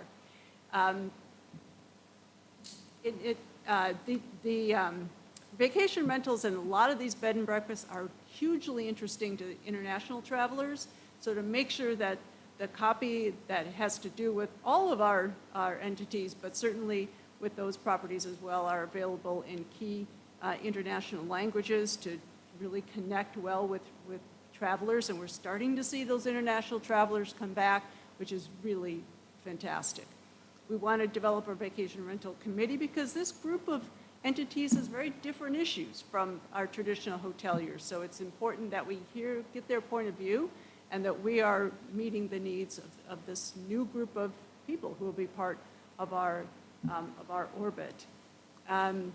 We want to be sure that this segment has a voice on the board of directors like KO that really help to guide this organization. And then for sure, we will create an accounting of the usage of these funds. Everything we do, we have a transparent accounting methodology. We want to be sure that everybody knows that we are, A, using those dollars effectively, and B, showcasing the return on investment for those dollars spent. Next slide, please. So how will it benefit Cloverdale? Because you have a small vacation rental property, the presence, I should say, this rising of the tide is definitely going to benefit Cloverdale. The BIA funding will help all lodging properties continue. We're going to continue to elevate our marketing and sales programming that will amplify the message that you all have up here. We are going to start a program that will be important, that we'll have this funding mechanism for, and it'll be kind of our idea of the neighborhoods program. So we're going to hire somebody who will come up and really spend time with luminaries in Cloverdale, with those great stories, and create these, really what Cloverdale is known for, and you have so many creative, innovative people that I think would surprise people to know that are here. You talked about First Street. I mean, it's just amazing what's going on here. So those stories are going to be critically important, and I want to be sure we have the funding and the people and everything to tell that story for Cloverdale and for all the other neighborhoods around Sonoma County. Next. So we have a really very quick timeline on this, and Kelly Bass-Seibel, who's on as a viewer, usually goes through this, but I want to help you understand. That, again, this is the mechanics, the process of this. Is so much of this that's mechanics, but we have October 4th date for the County Board of Supervisors. So we have been asked by that group to have spoken with as many city councils as we can by that point to see if we can get this resolution of consent from the cities. On October 4th, this initiative will come forward to the Board of Supervisors. We have a process of communication that we need to do, and we're going to be amplifying this even beyond what it says on this sheet. This is sort of the letter of the law. We like to do things by the spirit of the law, so we'll also be doing town halls and other ways to get in front of these vacation rentals and others who are going to be participating in this. And then the final reading will be December 13th, but there's another meeting in here that'll probably be on or about November 1st. So there's a process, a set of dates that need to happen in front of the Board of Supervisors, and we need to get in front of all of you before we move that much further down the road. So we're hoping then this all goes into effect on January 1st, 2023, and the revenue and the benefits will start at that point. That truly is the end of this presentation, and happy to answer any questions. All right, thank you. Who wants to start? Vice Mayor? Well, thank you. Well, Ko, it's good to see you again. I served on the tourism board back in 2003, 2004. I was appointed by, I believe it was Supervisor Paul Kelly at the time. And my wife and I have had the privilege of owning 2 bed and breakfasts here in Cloverdale. We are retired from them now. And I guess I have a problem with the whole concept of eliminating the threshold of the 350. I know as a little B&B, I relied on the overflow from Hillsburg to come to Cloverdale. Well, now Cloverdale has more rooms than I think the whole county does, and there is no overflow for the small mom and pop operations. And at the time, we only had one business, the Best Western, that was over that 350 threshold. So just a couple of questions for you. How many other cities have signed on to the new program? We have been talking with, we've had conversations with city council members in all of the other cities, but at this point, scheduled meetings, 2 of the other ones have. None have not, but the 2 that we've spoken with. And how about Hillsburg and Sonoma? They were the ones that opted out. They're not part of this. They opted out, yet the tourism board continued to feature them in the Sonoma County Tourism Guide simply because they were the big draw. And we still needed people to come to the area. We don't, sorry to interrupt, we don't, certainly don't feature Sonoma or Hillsburg lodging properties in any of our guides. And in the one of the slides, you were showing the amount of money that was generated for Cloverdale. I'm not sure if we could go back on that slide or not. That comes through the Dean Runyon Economic Impact Survey that's done annually. Mm-hmm. Oh, Well, sorry. You just see.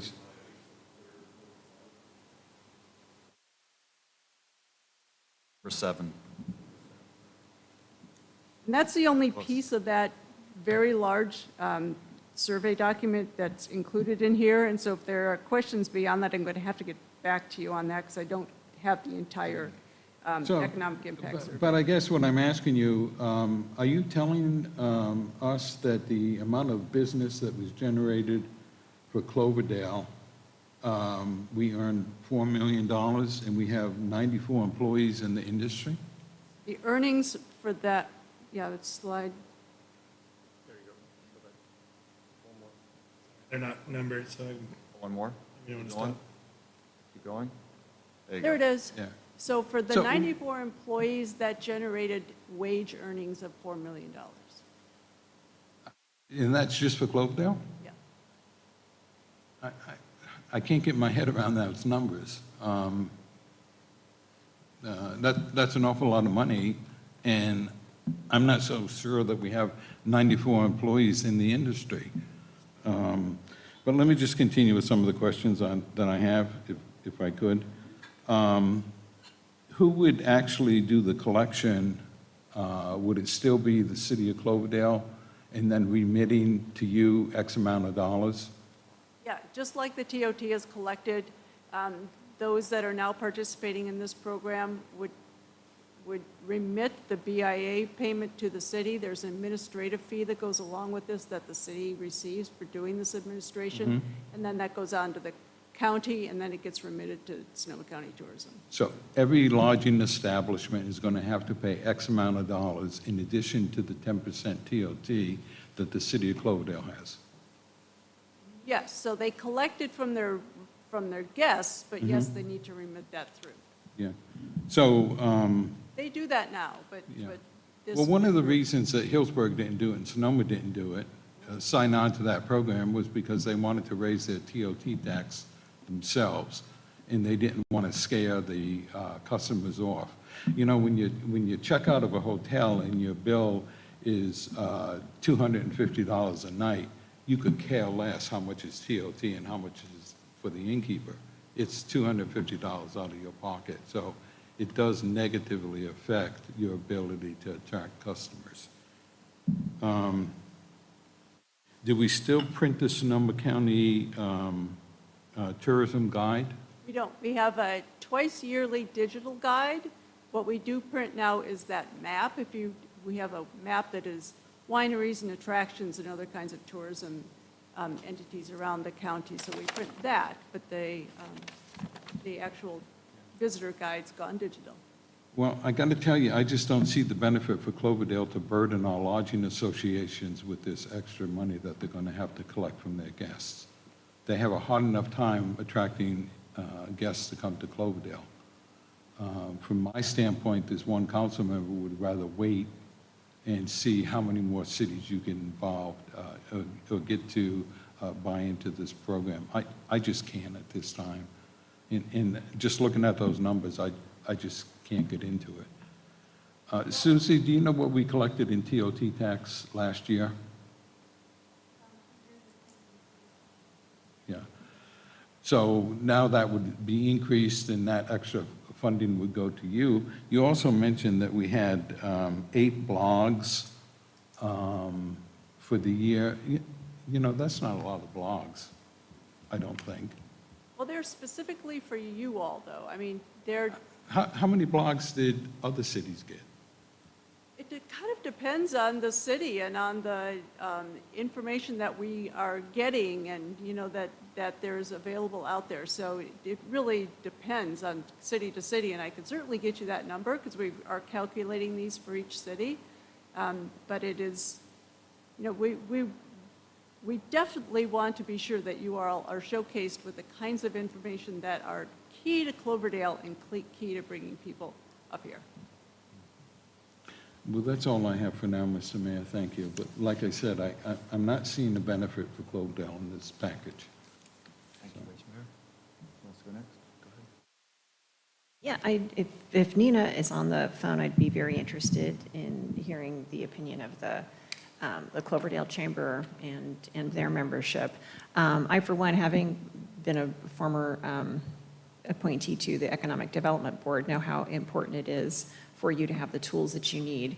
And just, I think that the table that had how much it costs to get into our key markets, I think that's shows that we have to have the money to go out and get or bring those customers in. You know, Sonoma Healdsburg, I can understand why they go it their own, because they have such a significant income or a lodging industry base. And I think it makes sense for the other 7 cities to sort of and the county to kind of band together on our marketing. It just makes a lot of sense to me. So, but I'd love to hear what, our chamber's position on this is as well. I think it's important for us to, if we want the business, we have to go out and get it. We have to give you the resources that you need to do that. So, but I'd love to hear from Nina.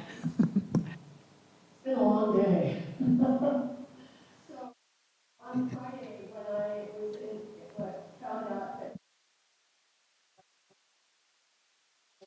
I just quickly put together some bullet points about how Sonoma County Tourism has supported our businesses and our hospitality, our food businesses, and I not in order, and I sent it to David and Michael, and also sent it to Sonoma County Tourism, and it was too late for the packet. I get that. But I'm not certain about the TOT aspect of this, but they provide a lot of support for our restaurants. I've got a list of them if you would like to hear a few. They helped with, they $10,000 a few years ago to do our first Cloverdale sign. We did a Taste of Cloverdale a few years ago that was from their ambassador program. They help promote events that draw people to our region. These were just a few things that I came up. They showcase our lodging and our restaurants in their print pieces and some of their marketing campaigns that happened in the past. They recently, just a couple, I think it was in June, held a focus group here in Cloverdale at the Arts Alliance and invited Cloverdale businesses from different industries familiar with what we need and what we have. So it's, they engage, they send information on a regular basis helpful to me and helpful to us. Really kind of help them with what the trends are.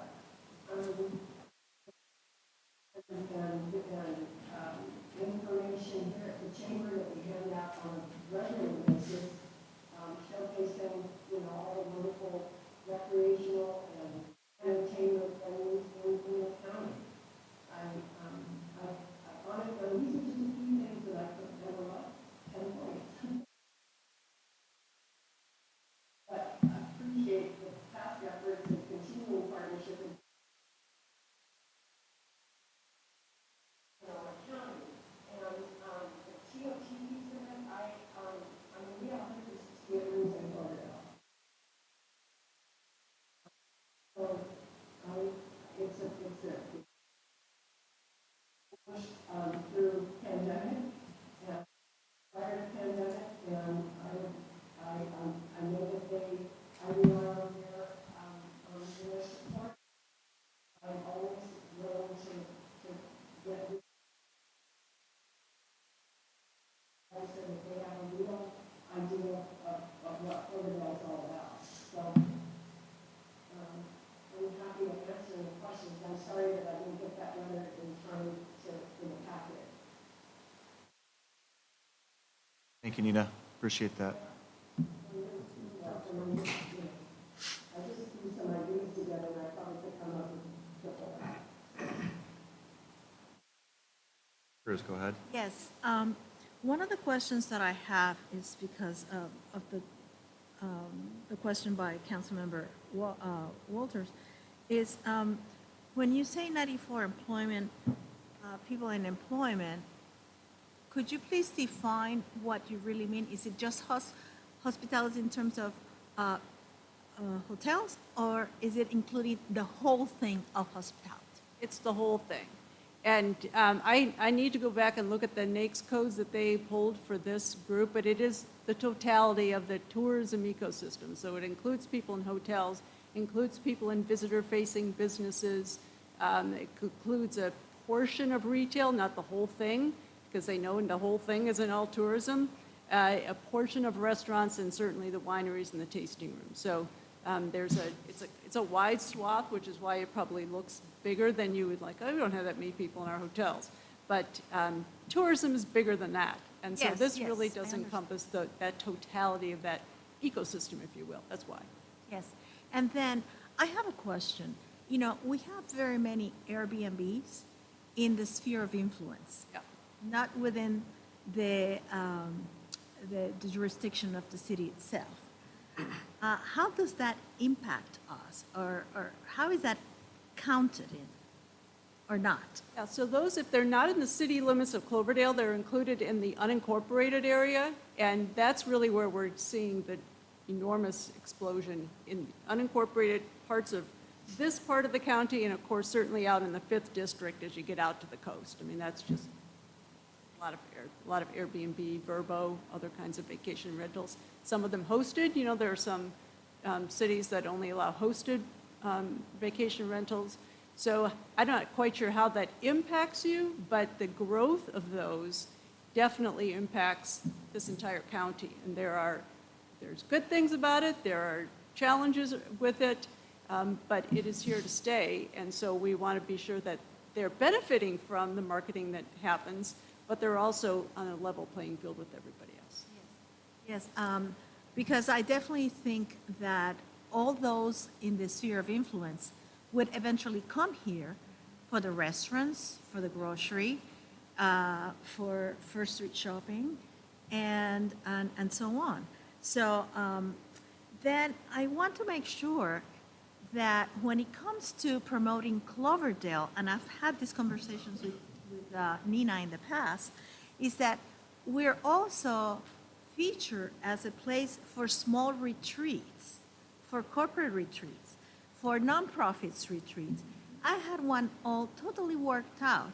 Unfortunately, COVID just, crossed me.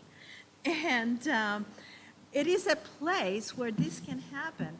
And I had designed it in a way that was going to be taking advantage of Friday Night Live, having the meetings at the History Center, having some of the small places like El Palomo and the Eagle's Nest to provide lunches, and then to have them go to the different options, either Piacere or Trading Post or El Milagro for dinner. Sure. So I had, also, and they were going to be staying at the B&B and also at the vacation rental on 4th Street. Is it 4th Street? 3rd Street? Yeah, 4th Street. So, I mean, I had it all designed, and we were all going to be doing this, that, the other, and then it couldn't happen. But it is possible to do those things here in Cloverdale, and that's the kind of promotion that I would like to see also. It doesn't bring necessarily a whole bunch of people, but it also starts the conversation. It brings people who are key in their communities, who are key in their organizations, and they see what Cloverdale has to offer. At the same time, I feel that we need to make sure that when the maps go out, Cloverdale is in Sonoma County. Because that's one of the things that I had mentioned to Nina when I went to a place in Guerneville, and I see this map, and it has Cloverdale in Mendocino County. And it has all these other people in Sonoma County. And it was a Sonoma County tourism. And this was about 5 years ago, okay? And so I came to Nina and said, Nina, we need to do something about this. We need to keep our identity where we are. There's no question. I'm stunned if that was from my organization, but we know Cloverdale's in Sonoma County. And so, we have very many other things that take place here. We need to promote when the wine tasting competition is here. We need to let people know that there are facilities to be rented, that we have a very strong and very good Veterans Hall, et cetera, et cetera. So I definitely would like to see more presence when every time I open the brochures that your organization puts out? Yeah, so we have, COVID kind of put the kibosh on our group sales effort, but we've now built up this really dynamic group sales group. And I will be sure that they come up, and this is exactly why we had that hospitality collaborative here, was so our team could come up and talk to your business purveyors, could see Cloverdale, and experience it a tiny bit. So getting our group salespeople back up here to look at those venues, to talk to people about how they could craft that, because we get a lot of small, really small, like 1 to 10 or 10 to 20 corporate retreats and other kinds of groups that want to come up to Sonoma County. And they're not looking for the same old, go sit in a hotel room all day and, go to a hotel, meeting space and then go back. No. So these kinds of really interesting and way to learn about Sonoma County experiences are really important. And we have the Great River Park, and we also have the open space. And as responsible tourism, You're right. a lot of that Yep. is an attraction. And we need to let people know that we do have those treasures. I agree. I'm an old cottages person. I know exactly what you're talking about. Thank you. Thank you, Mr. Mayor. I don't want to repeat everything that was said. A lot of good comments and a lot of good feedback. The question I have is, it'd be helpful to know exactly how much of the $9.2 million really was spent to promote North County, and specifically Cloverdale area, the whole unincorporated and the incorporated city. It was mentioned that we hear oftentimes that Cloverdale is part of Mendocino County. It's not even part. Oftentimes, we're not even mentioned in some publications as a part of this county, and that's kind of hurtful to our residents. Certainly, it's something we try and work hard to make sure that don't happen. But it would be helpful because you mentioned Healdsburg and you mentioned Sonoma opted out, and they do their own promotions. They collect the money and they decide how they're going to spend it. In this case, we collect the money and you pretty much decide how it's going to be spent to promote the county, which is a good thing, and I support that. But it would be helpful to kind of make a decision knowing how much of that money really does come to promote this part of the county and how that's done. You mentioned the businesses, you mentioned quite a bit of things that you do, but what does that mean in the scheme of the $9.2 million? Then you talk, again, this add another $2 million to the pot, total of $11 million to $200,000. How much of that can we expect to come here to do the things that were just identified by Councilmember Cruz? A lot of good things that we want to get out there as a community. We want to bring people in. The TOT is important. Restaurant survival is important. So it would be helpful to kind of know these are big numbers, but this is a big county, and there's a lot of proportions. How much of that dollars is really coming here? So that would be something I'd be really interested to hear more of. Because Not to interrupt you, but that's what that $10.5 million is from the economic impact, because they do a county-wide economic impact, and then they drill it down by cities. So that's where they come back and they say $10.5 million of tourism visitor spending came back to Cloverdale. And so that's that number back to you. We know from a BIA standpoint that Cloverdale contributed last year, and your BIA number's going up, about $36,456.93 from BIA came into Sonoma County Tourism. And because of that collective of all the things we're doing, $10.5 million came back. So we always strive to do at least a 10-to-1 return on investment for any dollar that comes into Sonoma County Tourism. I will tell you that our ROI on our marketing for Sonoma County Tourism, and I can guarantee you, you aren't going to believe this, is $203 to every dollar that goes into marketing comes back to Sonoma County. And of that return on investment, that $10.5 million came directly back into Cloverdale. And then, and that's through spending at your properties and other kinds of things. That's visitor spending. And then from a tax standpoint, local tax was $598,000, so just about $600,000. Thank you. Okay. Here's a few of the questions I have. Do you have any clue how many posts or blogs were done through FCT? 143, is that what it was? Those are partner pitches. Those are 634 partner pitches, but you said Oh, yeah. to date in How many- 2022. How many Posts and posts? blogs. Really? Usually those are, a dozen a day. We don't quite go to that length, that height, but there's a lot. There's a lot. I don't know what the percentage of the overall posts were, and Kelly is on as I left my phone up there, I don't know if she's texted me, but there's a lot of them, and a lot of them are Sonoma County general, which we're creating this brand. Our brand is Life Opens Up in Sonoma County. So the great majority of those are countywide, here's what's happening in Sonoma County kinds of blogs that mention a number of different entities. But of those blogs, there were specific ones for Cloverdale. And that was my point, is 8 in 9 months is not very much publicity. And then the same with the 634 partner pitches, and 14 were mentioned from Cloverdale. That's, by my math, just looking at it, is right around the 2%. Pretty low. 4 articles total. Yeah, the articles, whenever you're talking about a PR kind of a situation, we do, as you can see, we do a lot of pitching, but those writers will write kind of what they're needing.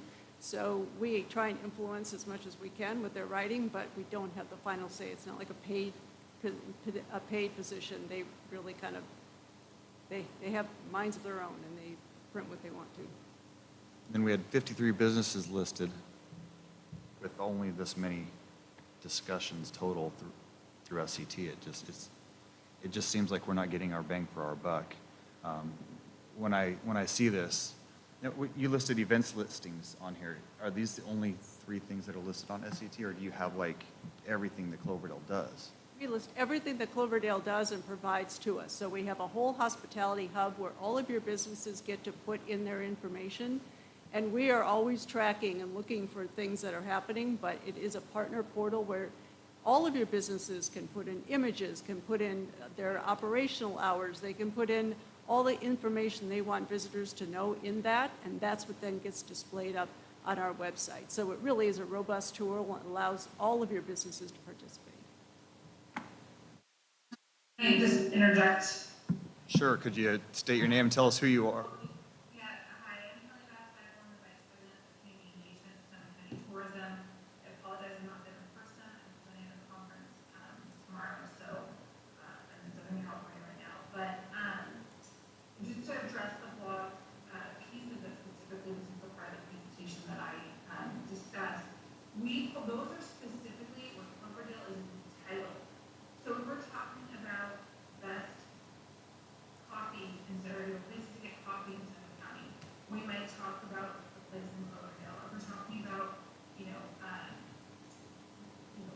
I can guarantee you in that one, we talk about plank. I mean, that's not even an issue. So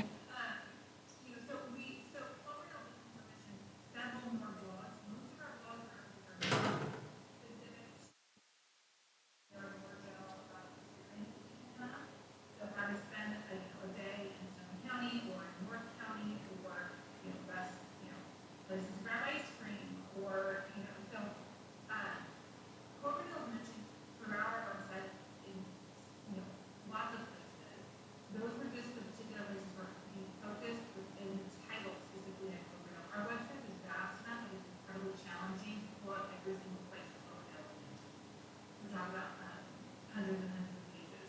And then just to the point, that was the last year. We have to remember the environment we lived in the last year. We have to be incredibly careful about how we present new content coming out of COVID. So that's just, it's not the entirety of time, that we create content. That is just in this recovery period coming out of COVID. So. Thank you, Kelly. I would personally just like to see a lot more representation for us. I really want to see all of our businesses getting more attraction. I want to see all of the things that we have to offer here, more than, you know, things like the Citrus Fair. It's one weekend long. I want more than that. I want to see our rivers and our parks and, you know, the different things that we do all the time. We're planning the Winter Festival right now. We just had a car show. We want to see these things really pushed, because we should never have an empty room when we have 140 hotel rooms. We should never have an empty room. Please go ahead.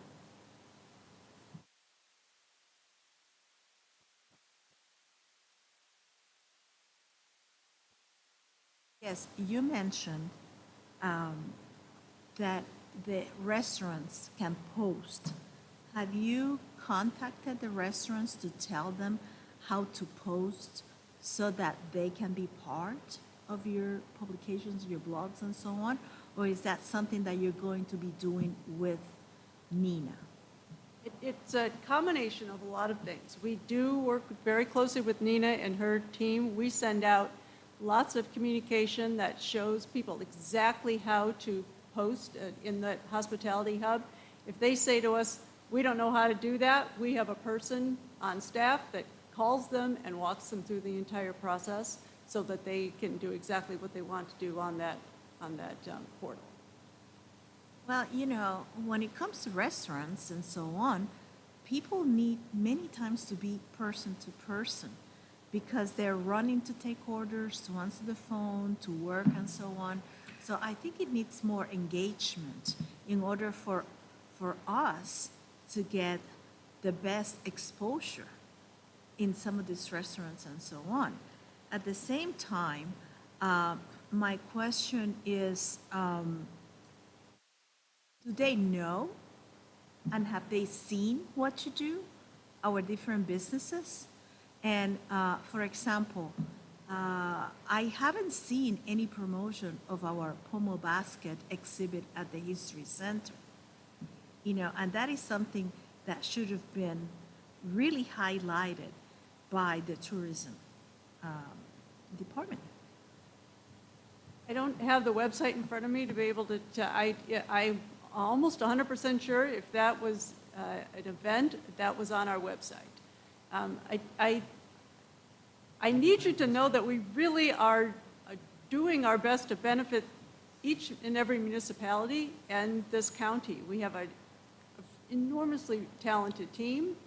I've worked in this business for 35 years. I've done this business all over the country, and I'm super proud of the team that you all have for Sonoma County. And how can we assist you in helping promote us? Because I have very many ideas and suggestions and experiences that I would love to share, and I can only share with Nina. So, and you know, she's totally overwhelmed with very many things. And I know she makes a great effort, but we can also assist our chamber. I'm more than willing. And I'm sure all of us It's definitely are. a two-way street, and we rely on our partners to give us those nuggets of information, and we go out and we do our best to find that information too. But it's always a process. We're always trying to get better and making things, you know, work for all of our partners. So.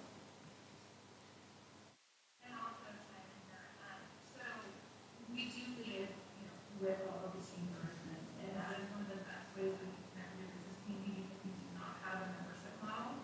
So our lodging properties, you know, we're very included with because they are CIA payors, but we also recognize how important the totality of the industry is, and so without that membership model, we're very reliant on boots on the ground, and that can really truly include your chambers because they're, you know, the chambers across the county. But in addition to that,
Yeah, I think you guys are really bearing the lead. I mean, I'm on your website looking at the Sonoma County Fall and Winter 2022-23, and right in the wellness section, eight made in Sonoma County wellness product. The first one up is wool-covered soaps, sourced from Happy Sheep at Plum Blossom Farm in Cloverdale. These wool-covered soaps exfoliate your skin while also offering natural and antibacterial benefits. On another section, mentioning cities to go to, Cloverdale is mentioned first. I think you guys do a great job for us. I think your publications support us, and we've been getting our money's worth. And what you're doing tonight is you're asking us for an opportunity to market us even more effectively in more markets. Quite frankly, I find this a key component of the Sonoma County Economic Development Board's initiative for promoting ecotourism in Sonoma County. That study is comprehensive in showing that really is our economic. It's a huge economic driver that we have now, and it has an immense untapped potential.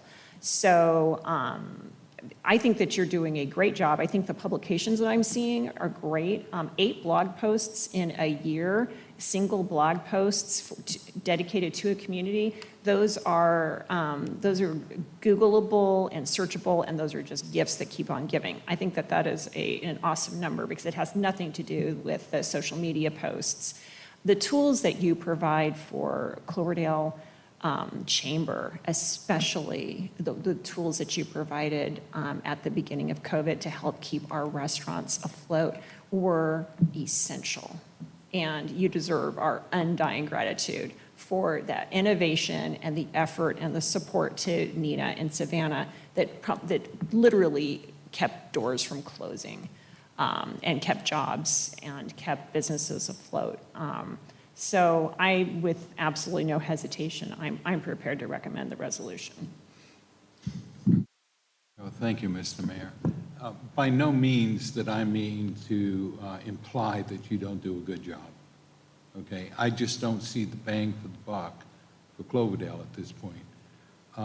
Susie, do you know how much more you gave us you gave me a TOT number of 106, was it?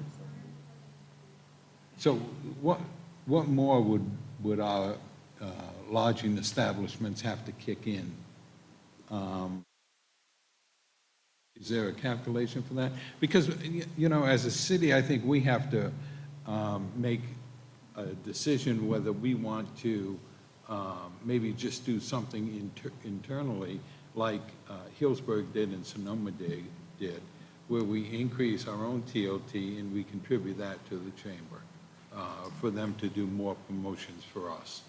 And until I see more cities getting on board with this, I just can't support it. My fellow council members, apparently some of them can, and that's fine, but I'm just not ready to do that tonight. Cale? Can I just respond to the Healdsburg and Sonoma conversation? They do not contribute their TOT. They form their own TID. Assessment district? Yeah, so they did not do a TOT assessment. They kept all their TOT in their general funds.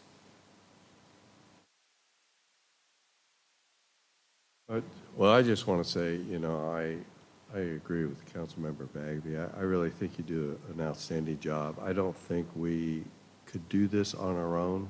I know we need to have the collaboration. We need to move this forward. I would like to see more, as Councilmember Cruz pointed out, input, maybe some meetings that include various people to talk and brainstorm and put things on the table, because there's a lot of ideas. Some may not be workable, but I think a lot of them may be.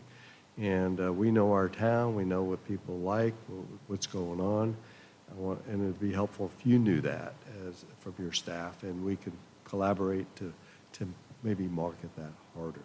So, but I'm prepared to support this today.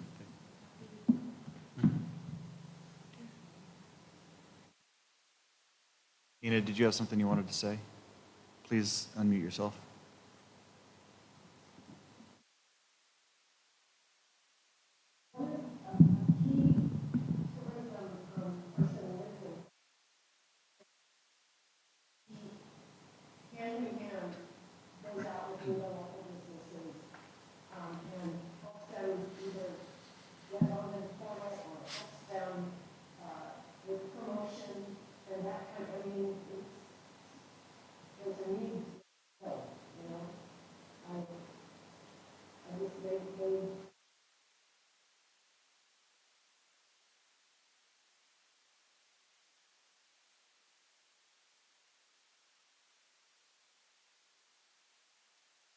talking about Tracy, and she's a longtime Cloverdale resident. Her husband's a firefighter. She's just an extraordinary human being. If I could clone Tracy and have her in all my staff, that's exactly, and Kelly, of course, that's exactly what I'd do.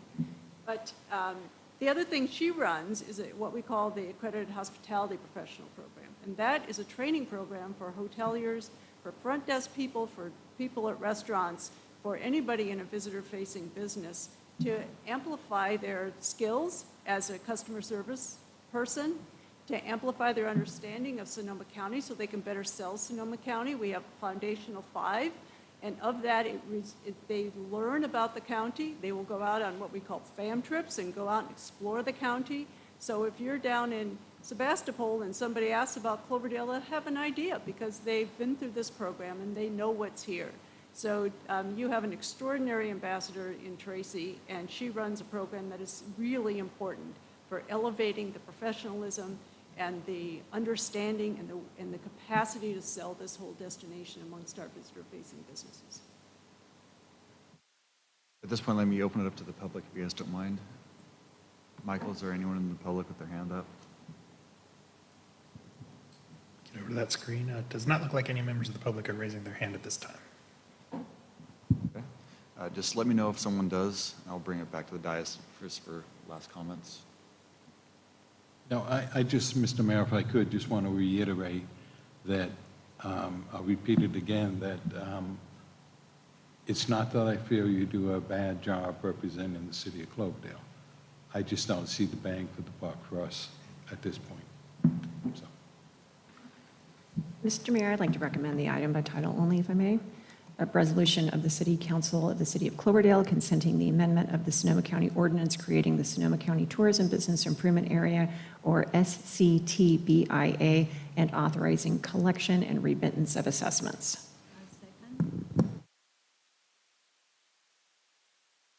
Call, please. Thank you. Councilmember Bagby? Aye. Councilmember Cruz? Aye. Councilmember Paula? Aye. Vice Mayor Wolter? No, and Nina, don't get mad at me. I know. And Mayor Lance? But my vote is no. Thank you. Mayor Lance? Aye. Thank you. Let the record reflect us 4-1 in support of. Thank you for your time. Thank you guys for your time. Thanks for the feedback, too. Continue to communicate with Nina to get a hold of you guys. Thank you. Absolutely. Okay, we'll take a 5-minute break. Be back 8:21.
All right, we'll call the meeting back to order at 8:22. Moving on to H3, resolution of the City Council of the City of Cloverdale approving a MOU with the Cloverdale Dispatch Association and authorizing the city manager to execute the MOU on behalf of the city. Mayor, with your permission, I'd like to cover a staff report for both item H3 and H4. Of course, it will require separate votes, but I'll kind of give you an overview for both items, and then you can... You want me to read the title on the other one, or? So the title for H4 is Resolution of the City Council of the City of Cloverdale approving a one-time payment of $2,000 and approving an amended compensation plan for unaffiliated employees, implementing cost of living adjustments, and making other minor amendments. Okay, thank you, Mayor, members of the council. So items H3 and H4 are an outcome of negotiations with one of your representative groups, in this case, the Cloverdale Dispatch Association, and the second agreement is with your unaffiliated employees. What this reflects is amendments to the MOU with Dispatch and the compensation plan for your unaffiliated employees. We've been actively engaged in labor negotiations with our labor groups, including the Police Officer Association and Classified, which I'm happy to report that both of those organizations, or both of those represented groups, have tentatively agreed to basically the same proposals or MOU provisions that are included in the two agenda items before you this evening. So with item H3, it is a MOU with your Dispatch Association that is expired on June 30th of 2022. The proposed MOU in your packet is for a 2-year term from July 1st, 2022 to June 30th, 2024. It does include a one-time payment of $2,000. The proposal is for a 5% cost of living adjustment, or COLA, retroactive, effectively July 1 of this year, and a subsequent cost of living adjustment effective July 1 of 2023 of between 1% and 4%, tied to the Consumer Price Index. There are other various term amendments or amendments to the MOU that are addressed in the agenda report, but those are the major items. And again, I just want to acknowledge the representative for Cloverdale Dispatch Association, as well as the city's representatives, which included our labor negotiator, Patrick Clark, our assistant city manager, community development director, Kevin Thompson, and our HR and finance analyst, Shannon Peterson. So this represents the culmination of that work and would address the adoption or approval of the MOU with that representative labor group, as well as item H4, the amended compensation plan with our unaffiliated employees. Staff does recommend approval of both items to council. Thank you. Open up comment.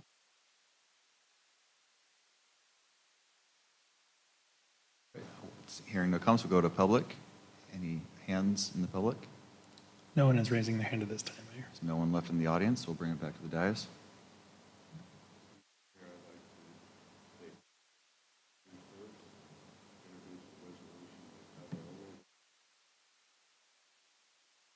Sorry to interrupt you. We need to turn the microphone on. Thank you.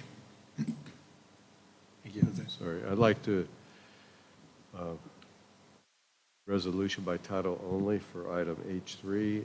It's a resolution of the City Council of the City of Cloverdale approving a memorandum of understanding with the Cloverdale Dispatch Association and authorizing the city manager to execute the memorandum of understanding. I'll second, Mr. Mayor.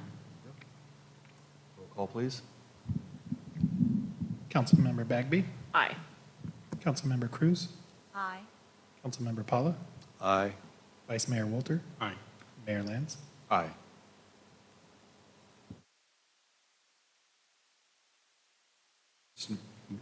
Mr. Mayor, I'd like to offer item number H4, resolution by title only.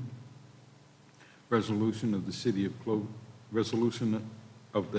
Council of the City of Cloverdale adopting a one-time payment of $2,000 and approving an amendment compensation plan for unaffiliated employees, implementing cost of living adjustment and making other minor. I'll second that. Councilmember Bagby? Aye. Councilmember Cruz? Aye. Councilmember Paula? Aye. Vice Mayor Walter? Aye. Mayor Land? Aye. H5, resolution of the City Council of the City of Cloverdale approving a one-time payment of $2,000 and amending the salaries of the city manager, assistant city manager, community development director, chief of police, finance director, public works director, and city clerk. And Mayor, I'll be handling this item. The item is really like the other two items that you just handled. Usually it is the practice of the council when you enter into labor negotiation with your unions, also to look at your unrepresented employees, your at-will employees, which is your senior staff, and your city manager. Again, it's been practiced in the past to have very similar deal points and also provide kind of the COLAs, the cost of living increases, to your senior staff and your city manager. The item before you does exactly that, sticking to the main increases provided to the bargaining unions, the union groups, for your city manager, your assistant city manager, community development director, your chief of police, fire director, city clerk. For the public works director, it does not include the one-time $2,000 payment, given that we don't have a public works director at the time. It does increase the salary scale, just like the other positions. Again, just to note them, it is a $2,000 one-time payment, and it also implements a 5% cost of living adjustment retroactive to July 1st, 2022. And then on July 1st, 2023, it also will adjust salaries of a cost of living adjustment equivalent to the CPI increase, and it is no less than 1%, but no more than 4%, so it is capped. With that, happy to answer any questions. Thank you, sir. Any questions? Questions? Hearing none, we'll open it up to the public. There's no one in the audience, so is there anyone online? No. No one is online at this time. Thank you. Online, we'll bring it back to the dais.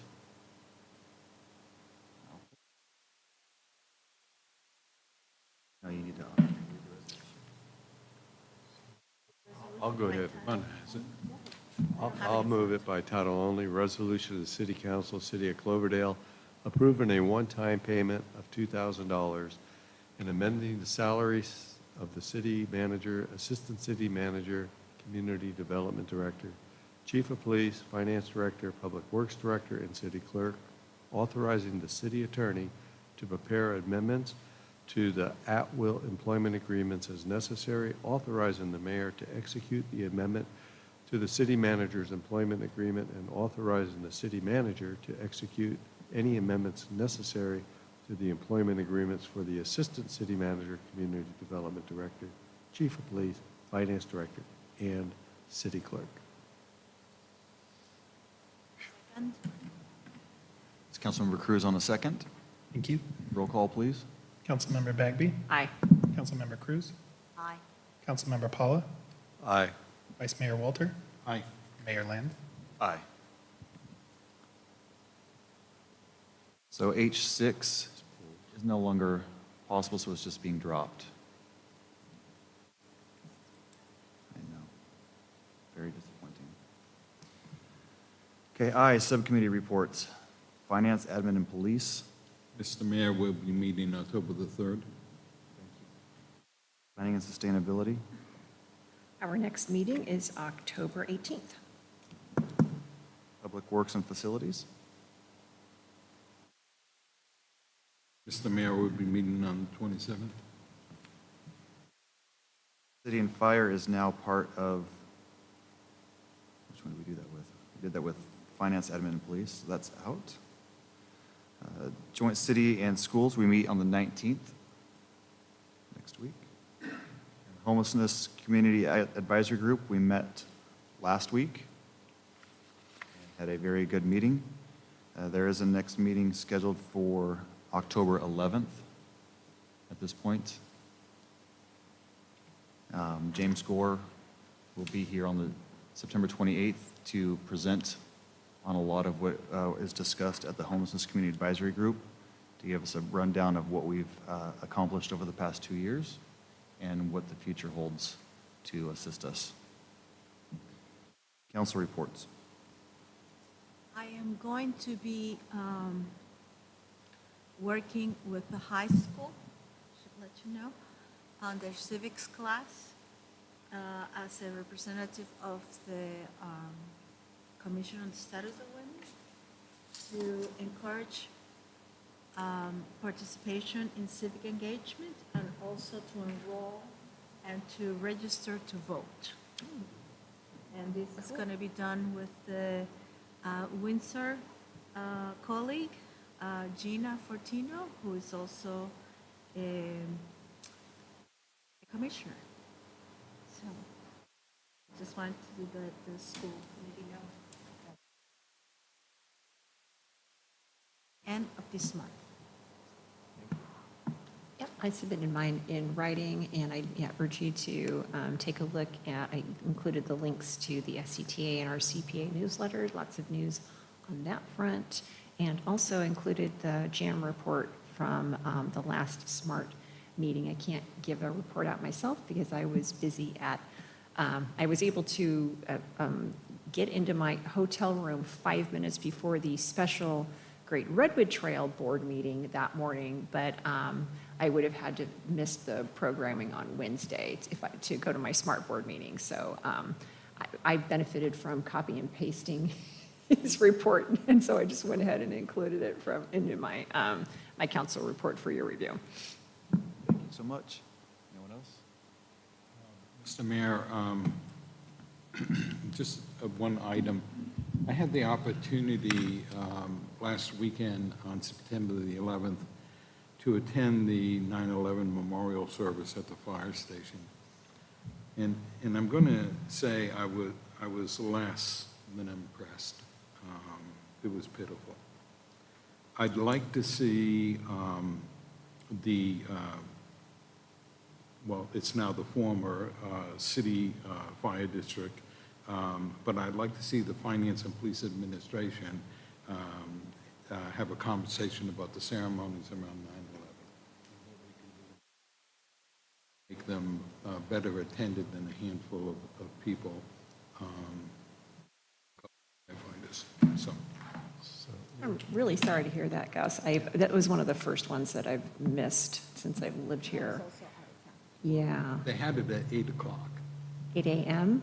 Yeah, most people got there at 9, so they redid it. But Oh, my goodness. in all fairness, they were at the, they had a couple of engines and a couple of firefighters out at the fire up in Placerville. So, but we need to do more as a community. Some people sitting in that plank, according to the fire cadets that put the flags out, said, "What are you putting the flags out for?" And so, like I said, it needs work. So let's add that to our agenda. Yeah. And work on it with Chief Jenkins. And yeah, Chief Ferguson.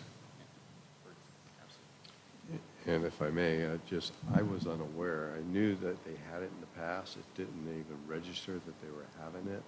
And I felt bad that I missed it. But again, somehow it was, the word didn't get out. And that's that.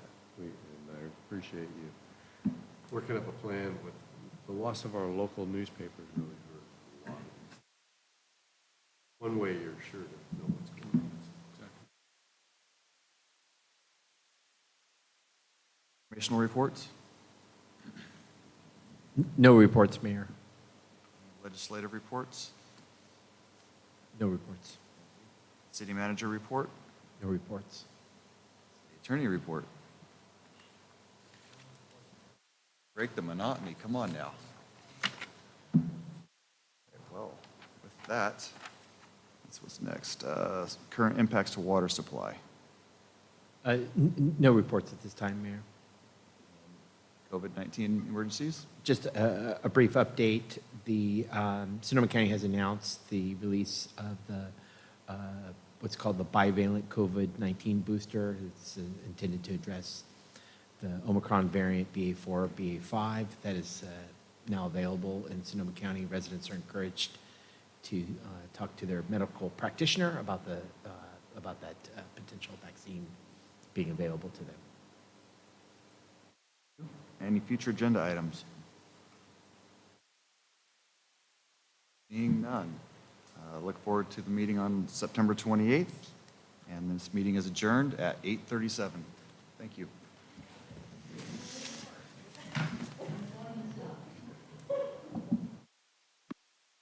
Michael, good job on the audio. Thank you, we tried. I know, I feel like that up here. Forgot the light show. Right. Oh, I can do a light show. Who? Oh.